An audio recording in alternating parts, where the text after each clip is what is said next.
पीछे आवाज आ रही है? Last row. गुड।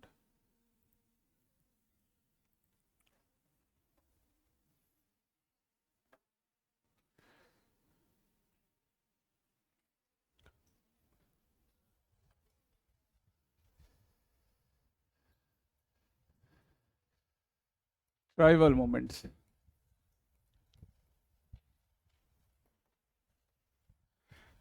देखो, इस टॉपिक को करने का पर्पस क्या है गाइज? एक तो tribal movement important role play करता है सोशियो रिलीजियस मूवमेंट में भी। इंडिया के नेशनल मूवमेंट का भी पार्ट रहा कई ट्राइबल मूवमेंट। और डे टू डे हम देखते हैं कई इवेंट्स में, न्यूज़पेपर में भी मेंशन रहता है। जैसे रिसेंटली 15 नवंबर को भी प्राइम मिनिस्टर ने विश किया। क्या? आज हम बात करेंगे 15 नवंबर किस ट्राइबल मूवमेंट से रिलेटेड है। Any idea? न्यूज़पेपर तो देखते हो तुम लोग। 15 नवंबर, 14 नवंबर यस चिल्ड्रंस डे, एंड 15 नवंबर जनजातीय गौरव दिवस। राइट? जनजातीय शेड्यूल ट्राइब्स, इनको रेफर कर रहा है ना। And it is the birth anniversary of Birsa Munda. बहुत सारी ऐसी ट्राइबल कम्युनिटीज है ना जो इनको भगवान बिरसा मुंडा भी बुलाती है। Right? Means he had a god like figure among them। यहां बैठ जाओ। तो इस वजह से भी इंपॉर्टेंट होता है, क्योंकि प्राइम मिनिस्टर विश कर रहे हैं, नेशनल न्यूज़पेपर्स में है, इस वजह से भी इंपॉर्टेंट है। अब न्यूज़पेपर में हमने एक तो देखा कि जनजातीय गौरव दिवस क्यों सेलिब्रेट किया जा रहा है। अच्छा, कब से सेलिब्रेट किया जा रहा है? Any idea? 1950 से? नहीं, कब से? Recently. Right? India is celebrating the 75th years of independence, वो सेलिब्रेट कर रहे हैं। और उसी आज़ादी का जो हम लोग अमृत महोत्सव सेलिब्रेट कर रहे हैं, उसी ड्यूरेशन में ऐसे बहुत सारे इवेंट हो रहे हैं और भी कई सारी चीजें होंगी, है ना। तो इसको ध्यान रखना। मेंस में तुम इससे क्वेश्चन एक्सपेक्ट कर सकते हो, जीएस पेपर 2 में या जीएस पेपर 1 में। राइट? होगा, ऐसा क्वेश्चन आएगा।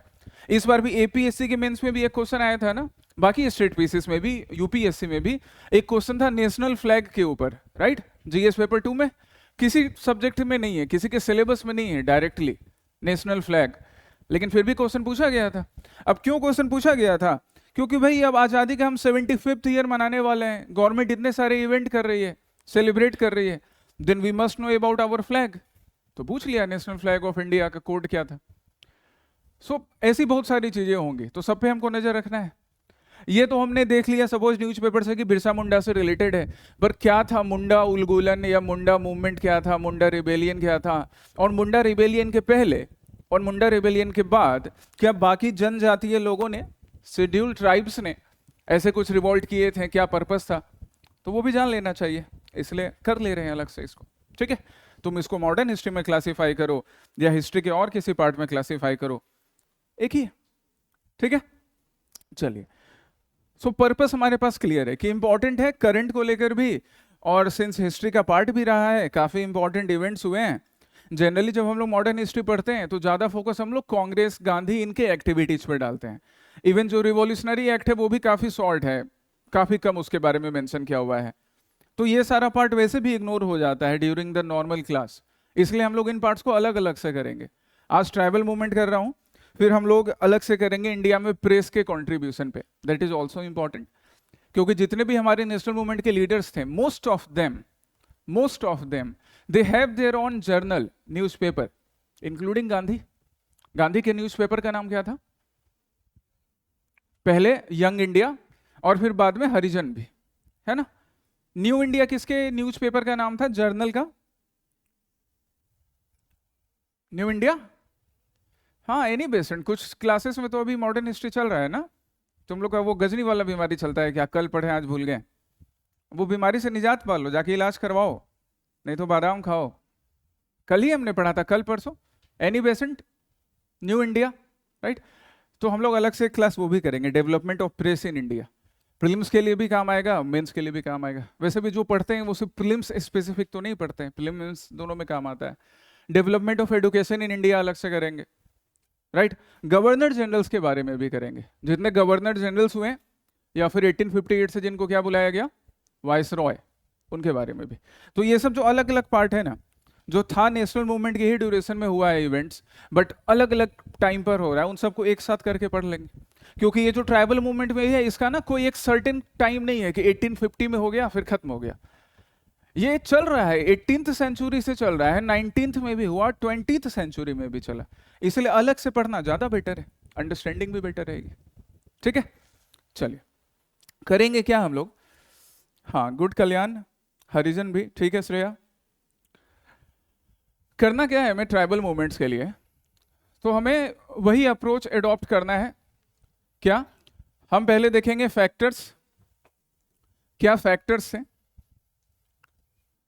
And most of the factors were common in different tribal movements. चाहे हम वो पहाड़िया रिबेलियन की बात करें या द वेरी पॉपुलर, अभी किन की बात कर रहे थे, बिरसा मुंडा की, भगवान बिरसा मुंडा की मुंडा रिबेलियन की बात करें, संथाल रिबेलियन की बात करें, या यहाँ इंडिया के एकदम नॉर्थ ईस्टर्न पार्ट में मणिपुर और नागालैंड में भी एक ट्राइबल रिबेलियन होता है। नाम क्या था उसका, क्या बुला सकते हैं उसको, रानी गैडेनल्यू और उनके कजिन ब्रदर ने एक्चुअली ये स्टार्ट किया था। आज वो भी देखेंगे, है ना। नोट्स पे भी मैंने सब कुछ बना दिया है, तुम्हारे साथ शेयर कर दूंगा, एमसीक्यू भी है साथ में ताकि प्रैक्टिस भी करना। तो इंडिया के नॉर्थ ईस्टर्न पार्ट तक नागा मूवमेंट चल रहा था, वो भी एक ट्राइब्स है, राइट।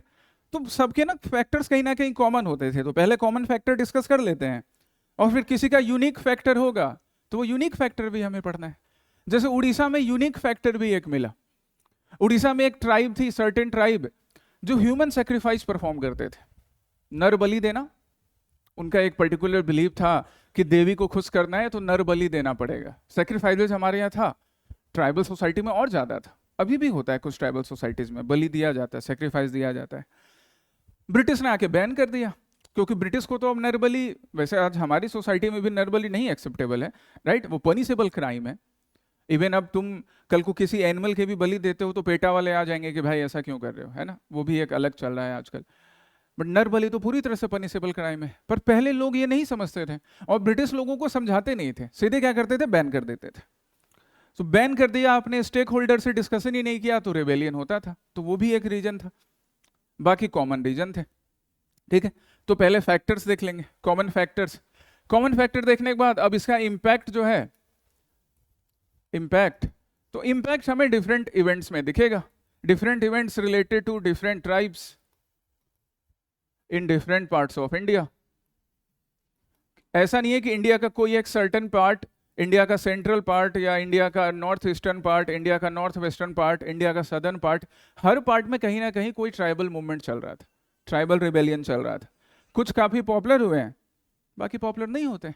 जैसे अगर तुमसे भी सिर्फ नाम लेने पूछा जाए आज के क्लास के बिना, तो कितने ट्राइबल रिबेलियन के नेम्स तुम्हें ध्यान में है? एक तो मुंडा रिबेलियन अभी हो गया, और संथाल रिबेलियन हो गया। संथाल रिबेलियन भी तुम इसलिए याद रखते हो क्योंकि वो लार्जेस्ट शेड्यूल्ड ट्राइब्स कम्युनिटी है, और वो कहीं ना कहीं बाकी जगहों पर भी मेंशन होते रहता है, संथाल संथाल संथाल, है ना। और हाँ, पहाड़िया, है ना, ठीक है। और ट्राइबल्स का नहीं था माय डियर, सन्यासी, है ना, वो सन्यासी लोगों का था, उसको ट्राइबल मूवमेंट में नहीं क्लासिफाई कर सकते हैं। ठीक है, सन्यासी रिबेलियन इज डिफरेंट बाय सन्यासी, है ना, सेजेज, कुछ विलेजर्स ने उनका साथ दिया, तो दैट इज डिफरेंट। ये बगल में गारो खासी जयंतिया हिल्स है मेघालय में, वहां पे खासी रिबेलियन, एकदम नॉर्मल सा काउस था खासी रिबेलियन का, देखो अभी याद रहेगा। अभी क्या होता है, गवर्नमेंट जैसे अभी यहाँ से तुम शिलोंग घूमने जाते हो तो एक हाईवे बना हुआ है ना, हिल्स को कट करके चेरापूंजी तक जाते हो, हाईवे बना हुआ है, रोड्स बने हुए हैं। तो अभी जब रोड्स बन रहे हैं तो डेवलपमेंट के लिए गवर्नमेंट बनाती है, टूरिज्म भी प्रमोट होता है। पहले ब्रिटिश रोड्स जब बनाते थे तो उनका डेवलपमेंट से और टूरिज्म से पर्पस नहीं था, उनका दो पर्पस था। एक तो उनकी इकोनॉमी को सपोर्ट मिले कि अगर कहीं टी कल्टीवेशन हो रहा है तो वहां से टी निकालें, कोल है तो वहां से कोल एक्सट्रैक्ट करें, राइट। इस वजह से ना यूनाइटेड प्रोविंस के विलेजेस में ट्रेन नहीं था, लेकिन दार्जिलिंग हिल्स तक ट्रेन थी। देखो यूनाइटेड प्रोविंस तो ज्यादा सेंटर में पड़ेगा ना ब्रिटिश के लिए, बट वहां नहीं है ट्रेन, वहां के विलेजेस में नहीं है। कहां तक पहुंचे है? दार्जिलिंग हिल्स तक। इवन जो हमारा नागा हिल्स है वहां तक ट्रेन ले जाने के लिए भी वो एफर्ट डाल रहे थे, दैट्स वाई दीमापुर तक ट्रेन लाइन है भी। अब तो दीमापुर से आगे इंडियन गवर्नमेंट ट्राई कर रही है। तो उनका दो पर्पस होता था, एक तो इकोनॉमी को सपोर्ट मिले, रॉ मटेरियल वहां से निकाले, और दूसरा ये क्या कि इंडिया के जो फ्रंटियर रीजन्स हैं, एनेक्सेशन भी चलता था ना इनका, म्यांमार का एनेक्सेशन करना जिसको बर्मा बुलाते थे, राइट, ऊपर नेपाल के एनेक्सेशन की ट्राई कर रहे थे, हर जगह एनेक्सेशन ब्रिटिश पॉलिसी का एक पार्ट था। तो जहां पे ट्रेन बना सकते थे रेलवे ट्रैक, वहां तक ट्रेन बिछा देते थे दार्जिलिंग तक, और जहां रेलवे ट्रैक नहीं होता था वहां हाईवे बनाते थे। तो यहाँ बर्मा को कंट्रोल करने के लिए इनको जरूरी था कि इंडिया का जो नॉर्थ ईस्टर्न पार्ट है, जो हिली रीजन है, यहाँ पर हाईवेज बनाए, क्योंकि रेलवे कंस्ट्रक्शन उतना पॉसिबल नहीं था, फिजिबल नहीं था। तो खासी हिल्स को कट करके हाईवे बनाने का काम चल रहा था। ट्राइब्स ने अपोज किया कि भाई हम लोग अलग रहना चाहते हैं हमारे रीजन्स के बीच से। और जो ट्राइब्स है उनका ना काफी बढ़िया कनेक्शन होता है नेचर के साथ, है ना, नेचर के हर एलिमेंट के साथ। तो दे अपोज्ड कि यहाँ से कट करके, हिल्स को कट करके, ट्रीज को कट करके कोई हाईवे नहीं बनेगा। एक मेन रीजन था खासी रिबेलियन का, मेन रीजन। बाकी उसके अलावा कॉमन फैक्टर, बट ये एक मेन रीजन था कि लोग उनके फॉरेस्ट को कट कर रहे थे, उनके जंगल को कट कर रहे थे, हिल्स को कट कर रहे थे, और ब्रिटिश वहां पे बनाना चाहते थे हाईवे। खासी रिबेलियन ऐसा आजकल भी होता है ना, अभी भी होता है। तो ऐसा देखेंगे हम लोग डिफरेंट डिफरेंट पार्ट्स में। क्लासीफाई अगर करने की बात करें, क्लासिफिकेशन भी देखेंगे, तो we can classify into different phases understanding के लिए, for the sake of understanding. कुछ ट्राइबल रिबेलियन तुम देखोगे क्या इंडिया के 18th सेंचुरी में, लेट 18th सेंचुरी में, 1770s में, राइट, उतने पॉपुलर नहीं हुए, इसलिए लोगों को नाम भी नहीं याद है। तुम में से भी कई स्टूडेंट्स ने चुआर अपराइजिंग का नाम नहीं सुना होगा, चुआर, लेकिन क्वेश्चन पूछा है यूपीएससी ने, तो तुमको मालूम होना चाहिए। तो आज हम वो भी डिस्कस करेंगे, ठीक है, चुआर अपराइजिंग के बारे में। काफी अर्ली है चुआर पहाड़िया, ये तो 18th सेंचुरी में हो गया था। फिर हम लोग 18th सेंचुरी के बाद 19th सेंचुरी में आएंगे। यहां पर जो ट्राइबल रिबेलियन हो रहे हैं ये काफी पॉपुलर हुए थे। जैसे ये काफी पॉपुलर कौन सा, संथाल। लेकिन संथाल रिबेलियन के साथ प्रॉब्लम क्या हुआ कि संथाल रिबेलियन तब हुआ था जब इंडिया में रिवॉल्ट ऑफ 1857 का ग्राउंड प्रिपेयर हो रहा था, 1855-56 का पीरियड। और अचानक से फिर रिवॉल्ट ऑफ 1857 होता है, उसमें directly east India company involve थी, खुद वायसरॉय इन्वॉल्व था। उसके बाद ईस्ट इंडिया कंपनी का रूल खत्म हो जाता है, क्राउन रूल स्टार्ट होता है। सब बैचेज में ये पार्ट तो हो ही चुका है ना, रिवॉल्ट ऑफ 1857, जितने बैच भी यहाँ बैठे। तो ये ना बहुत बड़ा इवेंट था रिवॉल्ट ऑफ 1857। कई लोगों ने तो इसको फर्स्ट वॉर ऑफ इंडिपेंडेंस भी बुलाया। किसने बुलाया? वीडी सावरकर ने, राइट। तो ये बड़ा इवेंट था। तो इतना बड़ा इवेंट जब वहां रहता है ना, वहां छोटा इवेंट साइड हो जाता है, ओवर शैडोड हो जाता है। थैंक यू दीदी। तो हमारा संथाल रिबेलियन ओवर शैडोड हो गया। क्यों ओवर शैडोड हो गया? क्योंकि रिवॉल्ट ऑफ 1857 था, इसलिए लोगों को मालूम नहीं है 1855-56 की ये बात, ठीक है। बाकी हम लोग 20th सेंचुरी में भी आएंगे। 20th सेंचुरी, यहां पर भी संथाल, यहां पर भी ट्राइबल मूवमेंट्स हैं, ट्राइबल रिबेलियन है। जनरली जब ट्राइबल रिबेलियन की बात करते हैं तो दिमाग में एक फिगर बनता है कि कुछ लोग होंगे जो बो एरो अपने ट्रेडिशनल वेपन से लड़ रहे होंगे, ऐसा ही इमेज बनता है, राइट। बट हमेशा ऐसा नहीं था। ओके, सपोज तुम्हें यूपीएससी या कोई स्टेट पीसीएस, आसाम पीसीएस या कोई भी पीसीएस तुम्हें एक स्टेटमेंट दे, एक स्टेटमेंट क्वेश्चंस में, प्रीलिम्स में या मेंस में एनालाइज करने के लिए या फाइंड आउट करने के लिए, एक स्टेटमेंट क्या कि all the tribal movements in India had a common character that is violent strike or rebellion against the British। ये स्टेटमेंट मिला। प्रीलिम्स में तो एक स्टेटमेंट रहेगा, मेंस में इसको एनालाइज करने बोल सकता है, क्वेश्चन बनता है ऐसे, राइट। चलो, ट्रू और फॉल्स क्या होगा guys?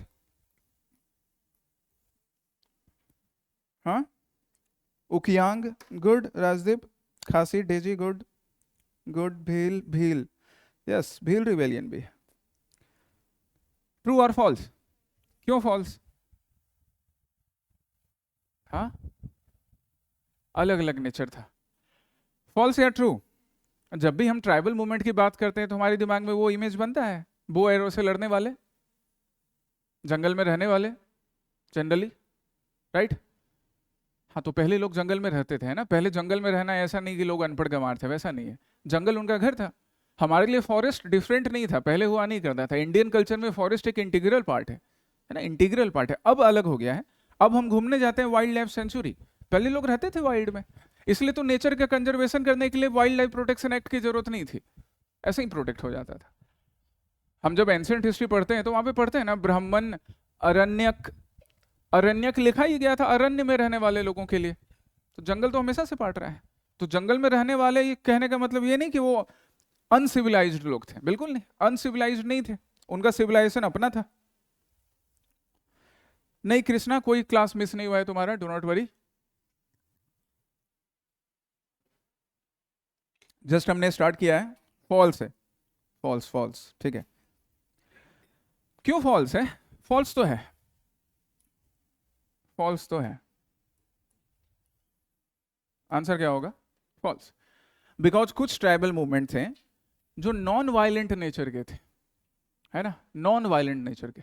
But you must know which tribal movement? ताना भगत मूवमेंट, गांधीयन आइडिया पे चलने वाला मूवमेंट था ताना भगत मूवमेंट, है ना, गांधीयन आइडिया पे। इवन ताना भगत मूवमेंट के जो मेंबर्स हैं, उन्होंने गांधी जी के नॉन कोऑपरेशन मूवमेंट में भी पार्टिसिपेट किया था। तो जो गांधी के नॉन कोऑपरेशन मूवमेंट में पार्टिसिपेट कर रहा है वो नॉन वायलेंट नेचर का होगा। गांधी का आइडिया ही था अहिंसा, नॉन वायलेंस। और कितना बढ़िया रिजेम्बलेंस है कि नॉन कोऑपरेशन मूवमेंट भी और ताना भगत मूवमेंट भी। So for this we should know about Tana Bhagat movement, तब हम इस क्वेश्चन को ज्यादा बेटर आंसर कर पाएंगे, ठीक है।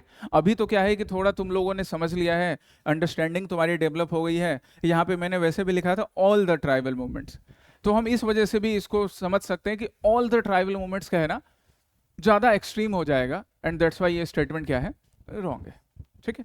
बट कौन सा नहीं था वो मालूम होना चाहिए। तो ताना Bhagat movement non violent nature का था, गांधीयन आइडिया पे चल रहा था, गांधी जी ने भी उसकी तारीफ की थी। गांधी जी वायलेंट स्ट्रगल की तारीफ नहीं करते थे, है ना, नॉन वायलेंट स्ट्रगल की, नॉन वायलेंट नेचर का था। नॉन कॉपरेशन मूवमेंट का टाइम पीरियड कब है? 1920 ना। इसका मतलब ये देखो 20th सेंचुरी में भी ट्राइबल मूवमेंट चल रहा है, इस टाइम में भी। स्टार्ट इससे कुछ पहले हो गया था, and then it was continuing during non cooperation as well, यहीं पे इंडिया में, झारखंड वाले रीजन में, ठीक है। इसलिए हम लोग सबको पढ़ेंगे एक एक करके। गुड चैतन्य।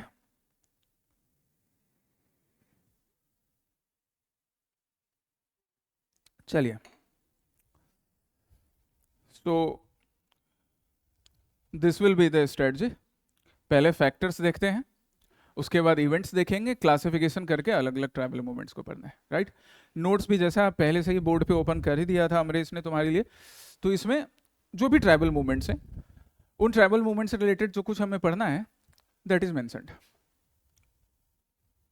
जैसे देखो, क्लासीफाई भी मैंने कर दिया है कि अगर हम फैक्टर्स की बात करें तो ये फैक्टर्स थे और कॉमन फैक्टर थे, है ना। एक बार बस देख लो, लिखना बाद में। लैंड एलियनेशन लिखा हुआ है, तो what is the meaning of land alienation? क्या था लैंड एलियनेशन? अगर हम फैक्टर्स पे आ रहे हैं, पहला पॉइंट तो यही है, factors behind tribal movements. Notes और एमसीक्यू तुम्हारे एप्लीकेशन पे शेयर हो जाएगा, तो क्लास के बाद तुम एमसीक्यू भी अटेम्प्ट करना, बनाना उसको, और जहां भी डाउट होगा फिर पूछना मेरे से, ठीक है। क्योंकि एमसीक्यू जरूरी है। हर मूवमेंट को, फैक्ट्स को हम ऐसे याद रखेंगे तो नहीं याद रहेगा, लेकिन एमसीक्यू की हेल्प से याद रखते हैं ना तो ज़्यादा बेटर याद रहता है, क्योंकि एग्जामिनेशन में भी वैसे पूछा जाएगा, जो अपकमिंग एग्जामिनेशन है प्रीलिम्स वाला। फैक्टर्स की हम बात करें तो एक इंपॉर्टेंट फैक्टर क्या? Land alienation. What is the meaning of land alienation? Land alienation in tribals के लिए, इनका लैंड, इनकी जमीन एक इंपॉर्टेंट पार्ट था। इनकी जमीन, इनका लैंड जनरली फॉरेस्ट लैंड, और एक इशू से ना बाकी सारे फैक्टर्स खुद ब खुद रिलेट हो जाएंगे। अब इनके लिए इनका जो फॉरेस्ट लैंड है वो काफी इंपॉर्टेंट पार्ट है, क्योंकि इनके लाइफ का कल्चरल पार्ट हो या इकोनॉमिक पार्ट हो या कल्चरल इकोनॉमिक मिलाकर सोशल पार्ट हो, सब कुछ इसी लैंड पे डिपेंडेंट होता था। कल्चरल पार्ट क्या कि इसी लैंड में पर्टिकुलर कोई ट्री होते थे, जो ट्री इनके लिए सेक्रेड था, इनके लिए काफी इंपॉर्टेंट था। इवन लोगों ने ट्री के लिए अपनी जान भी दी है। एक ट्राइब वैसा भी था, कौन सा ट्राइब? चिपको मूवमेंट वाला ट्राइब। कौन सा ट्राइब? बिश्नोई कम्युनिटी।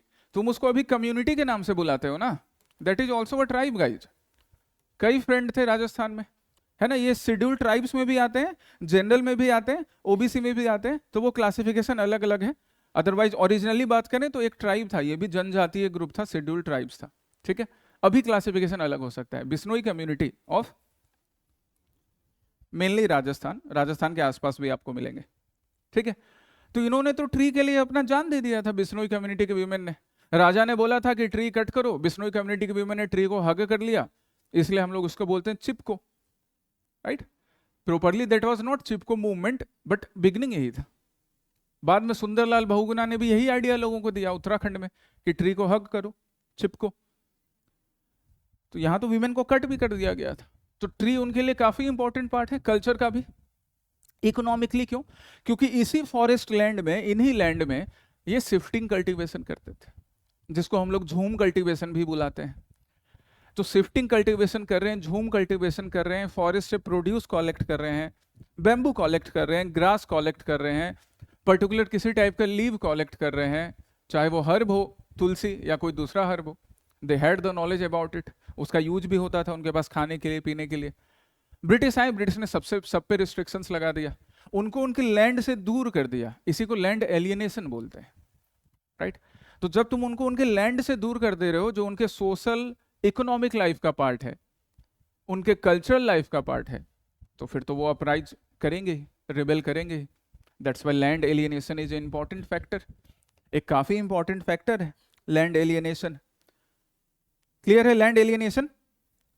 ठीक है। सो लैंड एलियनेशन में क्या? मेकिंग देम और forcing them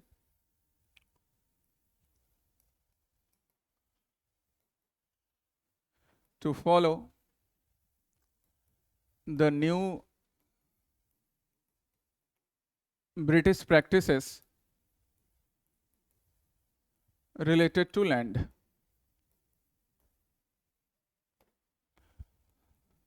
This hampered or this harmed their social, cultural, economic life. अब यहां से इकोनॉमिक रीजन भी दिख रहा है, कल्चरल एलियनेशन भी दिख रहा है। एक फैक्टर को समझकर हम बाकी फैक्टर भी समझ सकते हैं, बाकी फैक्टर्स भी रिलेटेड हो गए।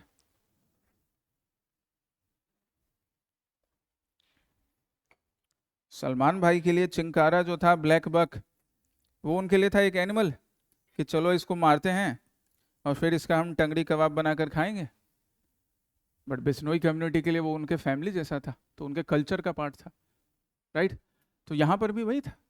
ब्रिटिश को लगता था कि अरे क्यों ट्री कट करके ये झूम कल्टीवेशन करेंगे, तुम जाओ फील्ड में जाके कल्टीवेशन करो।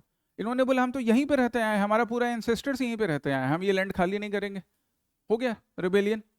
कॉमन फैक्टर था, मोस्ट ऑफ द ट्राइब्स में एक कॉमन फैक्टर था ये वाला, ठीक है। दूसरा कॉमन फैक्टर चलो ढूंढते हैं इसी तरह। लैंड एलियनेशन से ये इकोनॉमिक एक्सप्लॉयटेशन पे पहुंच जाते हैं, सब एक दूसरे से रिलेटेड होगा। यहां पर हमने देखा था ना, उनके सोशल, कल्चरल, इकोनॉमिक लाइफ को हैम्पर कर रहा है। तो इकोनॉमिक एक्सप्लॉयटेशन, इकोनॉमिक एक्सप्लॉयटेशन। और इसलिए देखो ये जो मैंने बनाया है ना तुम्हारे लिए, तो मैंने स्टार्ट इसलिए यहां से किया लैंड एलियनेशन से, कि कोई एक कॉमन पॉइंट पहले मिले तो उससे बाकी को रिलेट कर पाए। ऐसे ही अगर तुम याद रखोगे तो फिर याद रखने में आसानी होती है कि एक कॉमन पॉइंट याद रख लिया, अब उससे रिलेटेड बाकी फैक्टर्स तुमने एग्जाम में ड्रॉ कर दिए। मेंस में ये मेंस में काम आएगा ऐसे, या प्रीलिम्स में भी आंसर सोचने में, स्टेटमेंट्स को कॉम्प्रीहेंड करने में, ठीक है। तो पहले कोई एक कॉमन और फिर उससे रिलेटेड बाकी। देखो कॉमन है, लैंड एलियनेशन से इकोनॉमिक एक्सप्लॉयटेशन हो जाएगा। फॉरेस्ट पॉलिसी जो ब्रिटिश ने बनाई, different forest act, cultural and political marginalisation and intermediate का रोल, सब एक दूसरे से रिलेटेड। समझते हैं एक एक करके। इकोनॉमिक एक्सप्लॉयटेशन, अब इकोनॉमिक एक्सप्लॉयटेशन कैसे? Both by the British as well as the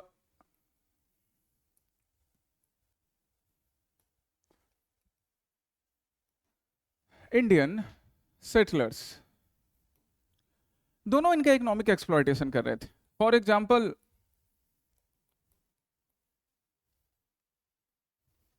permanent settlement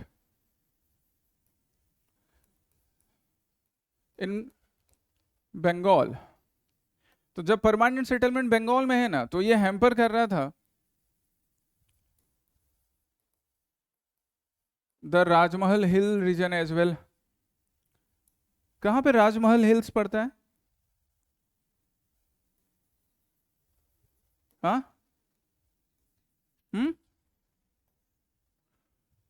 अब थोड़ी ज्योग्राफी भी इस वजह से रिवाइज कर लो, ये हिल्स के लोकेशन भी तुम्हें मालूम होने चाहिए। अच्छा, मैंने लिखा है permanent settlement in Bengal, so it also hampered Rajmahal hill reason. तो इसका मतलब कि वो द दिन बंगाल में होगा, और द दिन बंगाल मतलब तभी के बंगाल में बिहार आता था, बिहार के साथ उड़ीसा आता था। अब बिहार के साथ उड़ीसा आ रहा है, और बिहार उड़ीसा का एक कॉमन टेरिटोरी जो बाद में बिहार से अलग होकर झारखंड बना, तो ये वही झारखंड वाला रीजन है। राजमहल हिल्स झारखंड, थोड़ा सा पार्ट उड़ीसा का भी कैप्चर कर लेता है, छत्तीसगढ़ का भी कर लेता है। So right now Rajmahal hills हम कहाँ बोलेंगे? झारखंड रीजन, और the adjoining region of Orissa and Chhattisgarh. हो गया राजमहल हिल्स। ठीक है, याद रखना इसका लोकेशन, राजमहल हिल्स का। तो जब ब्रिटिश ने परमानेंट सेटलमेंट बंगाल में अप्लाई किया, तो बंगाल के साथ साथ वो हिली रीजन में भी अप्लाई हो गया। और अब ब्रिटिश इस परमानेंट सेटलमेंट के थ्रू पैसा निकालना शुरू कर रहे हैं। इकोनॉमिक एक्सप्लॉयटेशन ट्राइबल्स का स्टार्ट हो गया, इकोनॉमिक एक्सप्लॉयटेशन। इसके लिए ब्रिटिश ने कुछ नए इंडियन सेटलर्स का भी यूज किया। इंडियन सेटलर्स मतलब that is role of Indian zamindars as well. Zamindar के साथ साथ मनी लेंडर भी लिख लो, इनका रोल भी इकोनॉमिकली एक्सप्लॉइट करने में।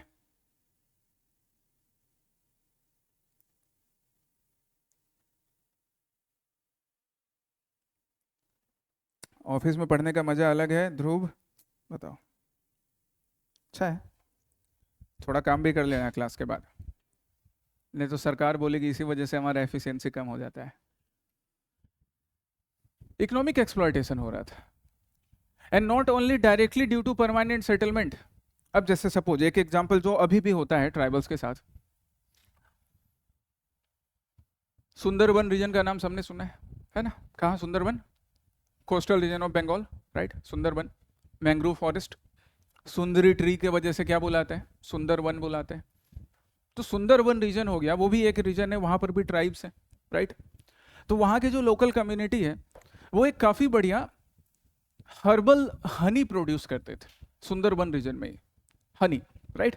जिसमें काफी बढ़िया प्रॉपर्टीज हैं, इम्यूनिटी की प्रॉपर्टीज हैं, डिफरेंट डिफरेंट प्रॉपर्टीज हैं, और अलग अलग हर्ब्स को यूज करके या डिफरेंट, सिर्फ नॉट ओनली बी, बाकी इंसेक्ट्स के भी हेल्प से ये लोग हनी निकालते थे, फ्लावर्स को यूज करके। Means different flora and fauna की प्रॉपर्टीज हैं, जिसमें इम्यूनल प्रॉपर्टीज भी उस हनी में आती हैं, सुंदरबन हनी में। लेकिन ये ट्राइबल्स अभी तक उस हनी को अपने लिए यूज कर रहे थे, सिर्फ उनको मार्केट के बारे में पता नहीं था। तो कोई आईएएस ऑफिसर थे वहां पे, वो पोस्टेड थे, उन्होंने एक अच्छा काम क्या किया कि सुंदरबन के ये जो ग्रुप्स थे, जो लोकल कम्युनिटी थी, उनका एक कोऑपरेटिव सोसाइटी बना दिया। कोऑपरेटिव सोसाइटी तुम पॉलिटी में पढ़ते हो या पढ़ोगे, तो उसका प्रैक्टिकल यूज ऐसे कभी सर्विसेज में आने पे तुमको करने मिलेगा। तो उन आईएएस ऑफिसर ने अच्छा काम किया, एक कोऑपरेटिव सोसाइटी बना दी, और कोऑपरेटिव सोसाइटी को बोला कि आज के बाद से आप इस हनी को प्रोड्यूस कीजिए, उसको ग्लास के या किसी कंटेनर में पैक करके अब तो अमेजोन और फ्लिपकार्ट है वहां पे सेल कीजिए, राइट? ये स्टार्ट किया। तो ये अच्छा एक इनिशिएटिव था, जिससे ये जो ट्राइबल्स थे इनको एम्प्लॉयमेंट अपॉर्चुनिटी मिला, उनके पास पर्टिकुलर कोई स्किल था हनी को लेकर, उसको भी एक्सपोजर मिला। बट जैसे ही ये चीज मार्केट में पहुंचा, तो जो बड़ी बड़ी कंपनीज हैं, वो कंपनीज अब फिर उस तरफ देखना शुरू कर दिया उन्होंने, सुंदरबन हनी की तरफ। तो चाहे सुंदरबन से वो हनी कलेक्ट करें या नहीं करें, now they started labelling it as Sundarban honey. अभी मार्केट में जाके गूगल पे सर्च करोगे या अमेजोन पे सर्च करोगे, तुमको 10 ब्रांड मिलेगा सुंदरबन हनी के नाम से, जो कि सुंदरबन हनी कलेक्ट नहीं करके भी सिर्फ उसी नाम से सेल कर दिया जाता है। इससे क्या है, अब उनके पास ज्यादा बड़ा मार्केट है, ज्यादा रिसोर्सेस है, तो अननेसेसरी कंपटीशन बेचारे सुंदरबन के लोकल कम्युनिटीज को मिलेगा, क्योंकि उनका प्रोडक्शन करने का रेट, उनके मार्केटिंग की स्ट्रेटजी, उनका जो कोऑपरेटिव सोसाइटी है, वो compete नहीं कर पाएगा इन लार्ज कंपनीज से। ये जो बड़ी बड़ी कंपनीज है, बहुत सारी companies, I will not take the name, जो मार्केट में हनी पहले से सेल कर रहे थे, अब सबका सुंदरबन हनी आता है, या ऐसे पर्टिकुलर रीजन के हनी आते हैं, तो एक अननेसेसरी कॉम्पिटिशन मिला। या फिर इनके ही कोई रिप्रेजेंटेटिव उस रीजन में गए और वहां के लोकल कम्युनिटी से बात किया कि आज के बाद से ये जो हनी एक्सट्रैक्ट कर रहे हो ये हमको देना, and they purchased it at a very cheap rate, और उसको मार्केट में काफी हायर रेट पे सेल किया। तो एक्सप्लॉयटेशन किसका हुआ? उन कम्युनिटीज का। ये भी एक रीजन था ना कि कई बार ट्राइबल कम्युनिटीज एक्सटर्नल एक्सपोजर से मना कर देती थी कि हमारा होता क्या है एक्चुअली में एक्सप्लॉयटेशन होता है। नक्सलिज्म भी कुछ इसी तरह से रिलेटेड है, नक्सल मूवमेंट भी। अभी भी कई रीजन से इंडिया में फॉरेस्ट रीजन है जहां पे नक्सलिज्म है अभी भी। तो कई ऐसे विलेजर्स हैं, उनका इशू यही है कि एक बार हम मेन स्ट्रीम के साथ कनेक्ट तो हो जाएं, लेकिन कनेक्ट होने के बाद हमारा फायदा कम, हमारा एक्सप्लॉयटेशन ज्यादा होता है, इसलिए हम अपने जंगल में ही खुश हैं। तो उनका जंगल का कानून चल रहा है और उनको फिर एक्सप्लॉइट दोनों तरफ से किया जा रहा है। कैपिटलिस्ट भी करते हैं और नक्सल लीडर भी करते हैं, बेचारे दोनों तरफ से मारे जाते हैं। वैसा ही इन ट्राइबल्स के साथ भी था। इनकी जो प्रैक्टिसेस थी वो प्रैक्टिसेस ब्रिटिशर्स ने बंद करवानी शुरू कर दी, और इनसे जो कुछ भी एक्सट्रैक्ट किया जाता था ब्रिटिशर्स उसको रॉ मटेरियल एक्सट्रैक्ट कर रहे थे। ये ईस्ट इंडिया कंपनी का और ब्रिटिश का एक कैरेक्टर है जो हमको मालूम है। सो इनका इकोनॉमिक एक्सप्लॉयटेशन वहां भी हो रहा है। एक तो इनसे जबरदस्ती टैक्स इंपोज करके परमानेंट सेटलमेंट में, दूसरा यहाँ से रॉ मटेरियल एक्सट्रैक्ट करके, वैसा भी, राइट। तो ये कैरेक्टर भी था यहाँ पर। Also exploiting the natural resources. जैसे देखो ब्रिटिश क्या कर रहे थे, रेलवे नेटवर्क इंडिया में फैला रहे थे, है ना। और पहले तुमको याद है, पहले रेलवे का जो ट्रैक लगाया जाता था, तो ये रेलवे का ट्रैक है, इसके बीच में स्लैब्स लगाए जाते हैं। अभी ये स्लैब्स सीमेंट के होते हैं। याद करो बचपन में ट्रेन से ट्रेवल करते थे तो ये स्लैब सीमेंट का नहीं था, किसका होता था? वुडन। अब वो वुडन के लिए कहाँ से लाएंगे? फॉरेस्ट से। तो ट्री कट करना शुरू कर दिया, राइट। और वो फॉरेस्ट से वहां पे वो टिम्बर कट कर रहे हैं और लाके यहाँ ट्रैक्स लगा रहे हैं, लेकिन उससे ट्राइबल्स को क्या मिल रहा है? कुछ नहीं। तो उनका तो एक्सप्लॉयटेशन हो रहा है। सो इकोनॉमिक एक्सप्लॉयटेशन भी एक रीजन है, हर जगह था, पूरे इंडिया में चल रहा है, राइट। ठीक है।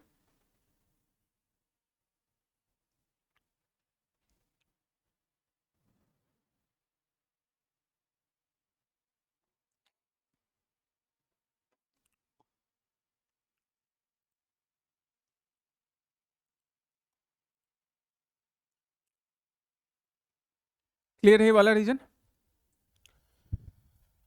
देखो, एक तुम्हारे साथ तुम्हारा एक फेलो स्टूडेंट ध्रुव क्लास कर रहा है, तो वो बोल रहा है कि सर मैं टीचर हूँ, आज स्टूडेंट ही नहीं आया टेस्ट देने के लिए। ये तुम लोग इससे कनेक्ट कर पा रहे हो गए ना काफ़ी ज़्यादा। टेस्ट के दिन तुम्हारा भी अलग अलग इंपॉर्टेंट काम आ जाता है, काफ़ी ज़रूरी काम, राइट। आई होप ध्रुव तुम टाइम पे टेस्ट देते हो। Forest policies of the British, चलो इस पे आते हैं। Forest policies, forest policies.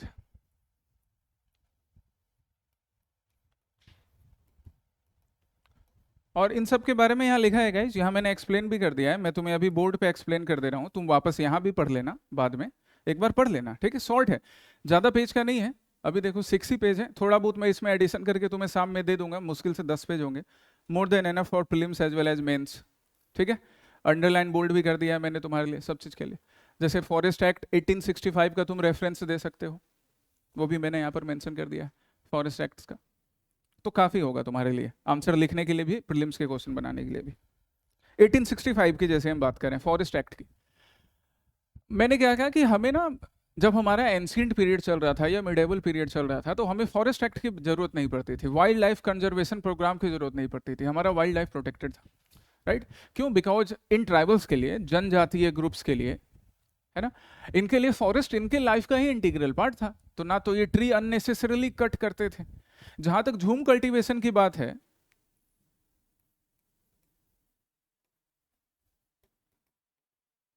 झूम कल्टीवेशन और शिफ्टिंग कल्टीवेशन, है ना, यही बोलते हैं इसको। मतलब फॉरेस्ट का एक रीजन है, तो इस रीजन में सपोज यहाँ पर प्लांट्स है, इसको क्या किया गया? क्लियर किया गया, क्लियर किया गया, और यहाँ पे इन्होंने कल्टीवेशन किया। फिर उसके बाद इस रीजन को छोड़कर फिर दूसरे रीजन में क्लियर किया, यहाँ पे कल्टीवेशन किया। अब इसको ना आज से नहीं कंपेयर करो, इसको कंपेयर करो तभी जो इंडिया का एंशिएंट मिडाइवल पीरियड है, झूम कल्टीवेशन हमेशा से चलता आ रहा था। इन ट्राइबल्स के लिए बात क्या थी कि पहले फॉरेस्ट काफी डेंस होते थे, तो जब फॉरेस्ट डेंस है तो आपको प्लेन फील्ड तो नहीं मिलेगा ना गुवाहाटी सिटी जैसा, कि गुवाहाटी सिटी में कहीं पर एक प्लेन एरिया है, खाली है, वहां पे कल्टीवेशन कर लिया। जनरली डेंस फॉरेस्ट होते थे। तो ये क्या करते थे, फॉरेस्ट के एक रीजन को बिल्कुल क्लियर करते थे, कट करते थे। But during that time they did not fail the large trees, बड़े बड़े ट्री को नहीं कट कर देते थे, छोटे ट्रीज को कट करते थे, या जो ट्रीज दिख रहा है कि अब ये सूखने वाला है वहां कट कर देते थे और कट करके कल्टीवेशन करते थे। और फिर जब इनका हार्वेस्ट कंप्लीट हो जाता था तो फिर उस रीजन में क्या करते थे, जो भी कुछ बचा, जो रेसिड्यू बचा या आसपास से लीव्स हैं, उसको जला दिया, वहां पर जलाकर छोड़ दिया, फिर दूसरे रीजन में शिफ्ट कर लिया, तो शिफ्टिंग कल्टीवेशन हो गया। अब वो जलाकर वहां पे जो रेसिड्यू छोड़ा ना, उससे क्या हुआ, उस लैंड की फर्टिलिटी धीरे धीरे धीरे धीरे करके रिप्लेस हो जाएगी। तो इस चीज का ध्यान रखा जाता था ट्राइबल कम्युनिटी में कि लार्ज ट्री को नहीं गिराना है, ठीक है, क्योंकि लार्ज ट्री को गिराएंगे तो फिर ऑब्वियसली वो जो लैंड को होल्ड करके रखा है वो लूज हो जाएगा, फ्लड आएगा, लैंडस्लाइड होगा। अवेयर थे ट्राइबल्स कि ऐसा करेंगे तो खुद हमारे मिट्टी को नुकसान होगा, दे वर वेरी अवेयर। तो वैसा ट्री कट करते थे जिससे लैंडस्लाइड नहीं हो, या उस रीजन के को कट करते थे फॉरेस्ट का जहां पे अगर ट्रीज को फेल किया जा रहा है, स्मॉल ट्रीज को भी या बाकी प्लांट्स को कट किया जा रहा है, तो एडवर्स इंपैक्ट नहीं पड़े। और फिर उसके बाद उस लैंड की फर्टिलिटी जब तक रिप्लेस नहीं हो जाती थी तब तक वापस वहां नहीं आते थे, राइट। और करना इसलिए पड़ता था क्योंकि फॉरेस्ट काफी डेंस होते थे, तो कहां पर जाएंगे कल्टीवेशन के लिए, रह वहीं रहे तो वहीं कल्टीवेशन करेंगे। So they were protecting nature and then they were doing their jhum cultivation. तब वो अपना झूम या शिफ्टिंग कल्टीवेशन करते थे। ऐसा नहीं कि बड़े ट्री को गिरा दिया पूरे में फील्ड कर लिया और फिर उसके बाद वहां पे होटल रिजॉर्ट बना दिया। वो प्रॉब्लम अभी का है, पहले का नहीं था, ठीक है। सो दैट्स वाई झूम कल्टीवेशन या शिफ्टिंग कल्टीवेशन, हम इसको ऐसा टर्म नहीं कर सकते हैं कि झूम कल्टीवेशन की वजह से नेचर को बहुत ज्यादा नुकसान हो रहा था इसलिए ब्रिटिश ने फॉरेस्ट एक्ट बना दिया। नहीं, उनका फॉरेस्ट एक्ट बनाना, ये जो 1865 की बात की मैंने, उसका मेन पर्पस था to exercise the British power over the forest area. Forest act 1865 के अकॉर्डिंग ये बात क्लियर कर दिया गया था कि आज के बाद से ये जो फॉरेस्ट रीजन है इस पे किसका राइट होगा, स्टेट का, ब्रिटिश का।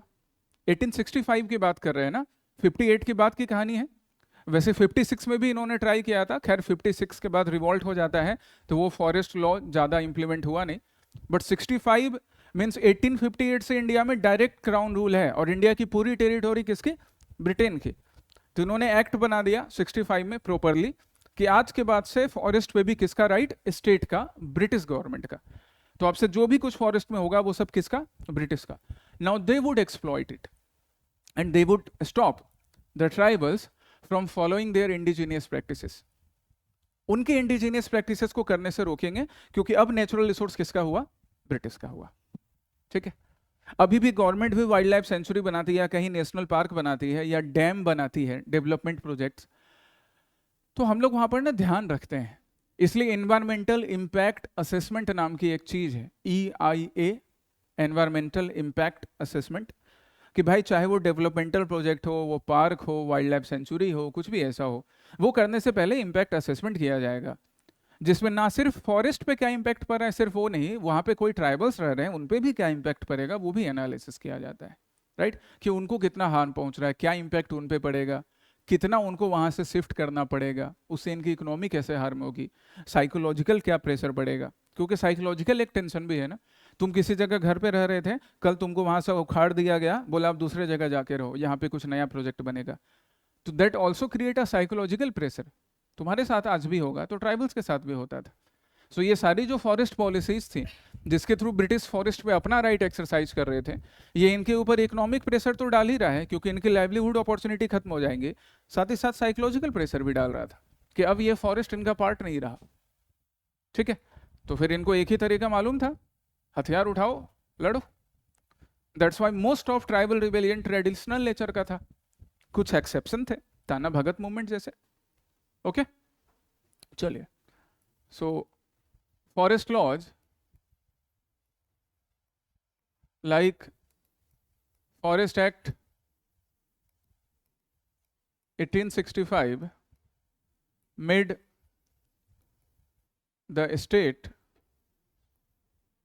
that is British government,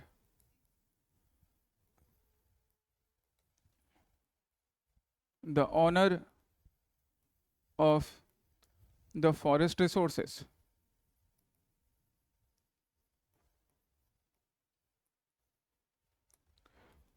So the indigenous communities, आज भी हमारे यहाँ क्या है, जब हम लोग पढ़ते हैं पॉलिटी, और पॉलिटी में हम लोग बात करते हैं किसके बारे में, ग्राम सभा के बारे में।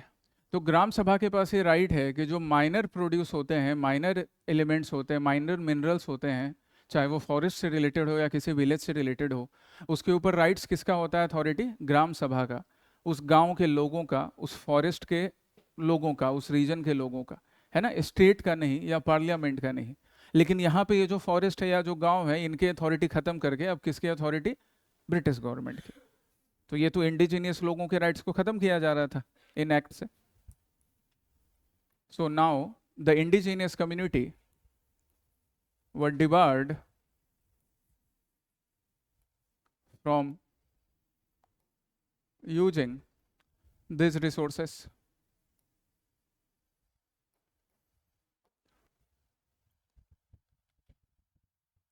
And last but not the least, अच्छा, इनके कल्चरल प्रैक्टिसेस भी हार्म हो ही रहे थे। कल्चरल प्रैक्टिसेस इसलिए कि कल्चर में अब सपोज कुछ कल्चरल प्रैक्टिसेस ट्री के प्रोटेक्शन को लेकर, कुछ कल्चरल प्रैक्टिसेस किसी फॉरेस्ट रीजन में पर्टिकुलर ट्री के वर्शिप को लेकर। एक बड़े फेमस सोशियोलॉजिस्ट हैं, और अगर तुमने सोशियोलॉजी पहले पढ़ी होगी या आगे सोशियोलॉजी पढ़ोगे तो उनका नाम सुनते हैं, एमाइल डर्कहाइम का नाम है ना, फेमस सोशियोलॉजिस्ट है। तो एमाइल डर्कहाइम स्टडी कर रहे थे रिलीजन को, कि कैसे रिलीजन का बर्थ हुआ सोसाइटी में। तो एमाइल डर्कहाइम ने बोला कि भाई अफ्रीका में मुझे एक ट्राइब के बारे में मेंशन मिलता है, अरुंटा ट्राइब के बारे में, ठीक है, सुन लो आज इनके बारे में भी, वो भी इनसे रिलेटेड है। डायरेक्टली यहाँ हमारा पार्ट नहीं है, बट हमारे कभी काम आएगा। अरुंटा ट्राइब, कौन सी ट्राइब, अरुंटा, इंडिया की नहीं है, अफ्रीकन ट्राइब से एमाइल डर्कहाइम ने बोला।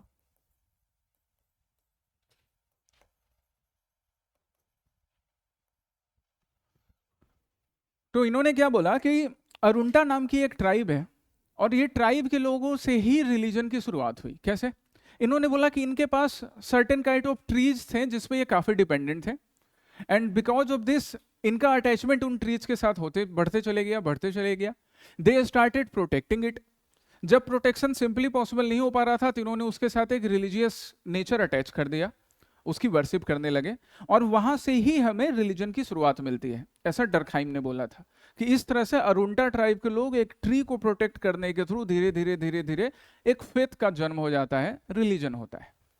तो डर्कहाइम ये समझाने की कोशिश कर रहे थे कि रिलीजन जो है ना वो बाहर से इम्पोज्ड नहीं है, रिलीजन का बर्थ कहाँ से हुआ, खुद सोसाइटी से हुआ। सोशियोलॉजिस्ट थे ना, तो सोसाइटी की बात कर रहे थे कि रिलीजन खुद सोसाइटी से निकल कर आती है। सच भी है, हम भी अपने यहाँ वैदिक पीरियड पढ़ते हैं, तो वैदिक पीरियड में हम क्या देखते हैं कि हमारे यहाँ भी जो वैदिक पीरियड में लोग थे, जब पहली सिविलाइजेशन वैदिक सिविलाइजेशन डेवलप हो रही थी हमारे यहाँ, या इवन उससे पहले इंडस वैली सिविलाइजेशन भी, तो लोग नेचर वर्शिप करते थे। इंडस वैली सिविलाइजेशन के टाइम में भी नेचर वर्शिप करते थे, तभी हमको फायर ऑल्टार मिला है, यज्ञ कुंड, फायर ऑल्टार, राइट, फायर ऑल्टार मिला इंडस वैली सिविलाइजेशन के टाइम में। कौन सा रिलीजन फॉलो करते थे ये नहीं पता चला। फिर वैदिक पीरियड की बात करते हैं, अर्ली वैदिक पीरियड, वहां पर भी लोग नेचर वर्शिप करते थे। अब उन्होंने अपने गॉड का नाम दे दिया था, सन, सूर्यदेव, वरुण देव, अरुण देव, है ना, पृथ्वी, सविता, ऐसे करके गॉड गॉडेस का नाम दे दिया। और ये सारे गॉड गॉडेस कैसे थे, नेचुरल फोर्सेस थे। तो हमारे यहाँ भी तो जो रिलीजन है वो इसी तरह से सोसाइटी के बिलीफ से स्टार्ट हुआ कि पर्टिकुलर ये जो फोर्स है, नेचुरल फोर्स, उसका हमारे लाइफ में इंपॉर्टेंस है, दैट्स वाई एक रिलीजन का जन्म होता है। तो सही था, डर्कहाइम का भी एनालिसिस बहुत हद तक सही था, हमारे यहाँ भी ऐसा हमने ऑब्जर्व किया, अभी भी लोग करते हैं।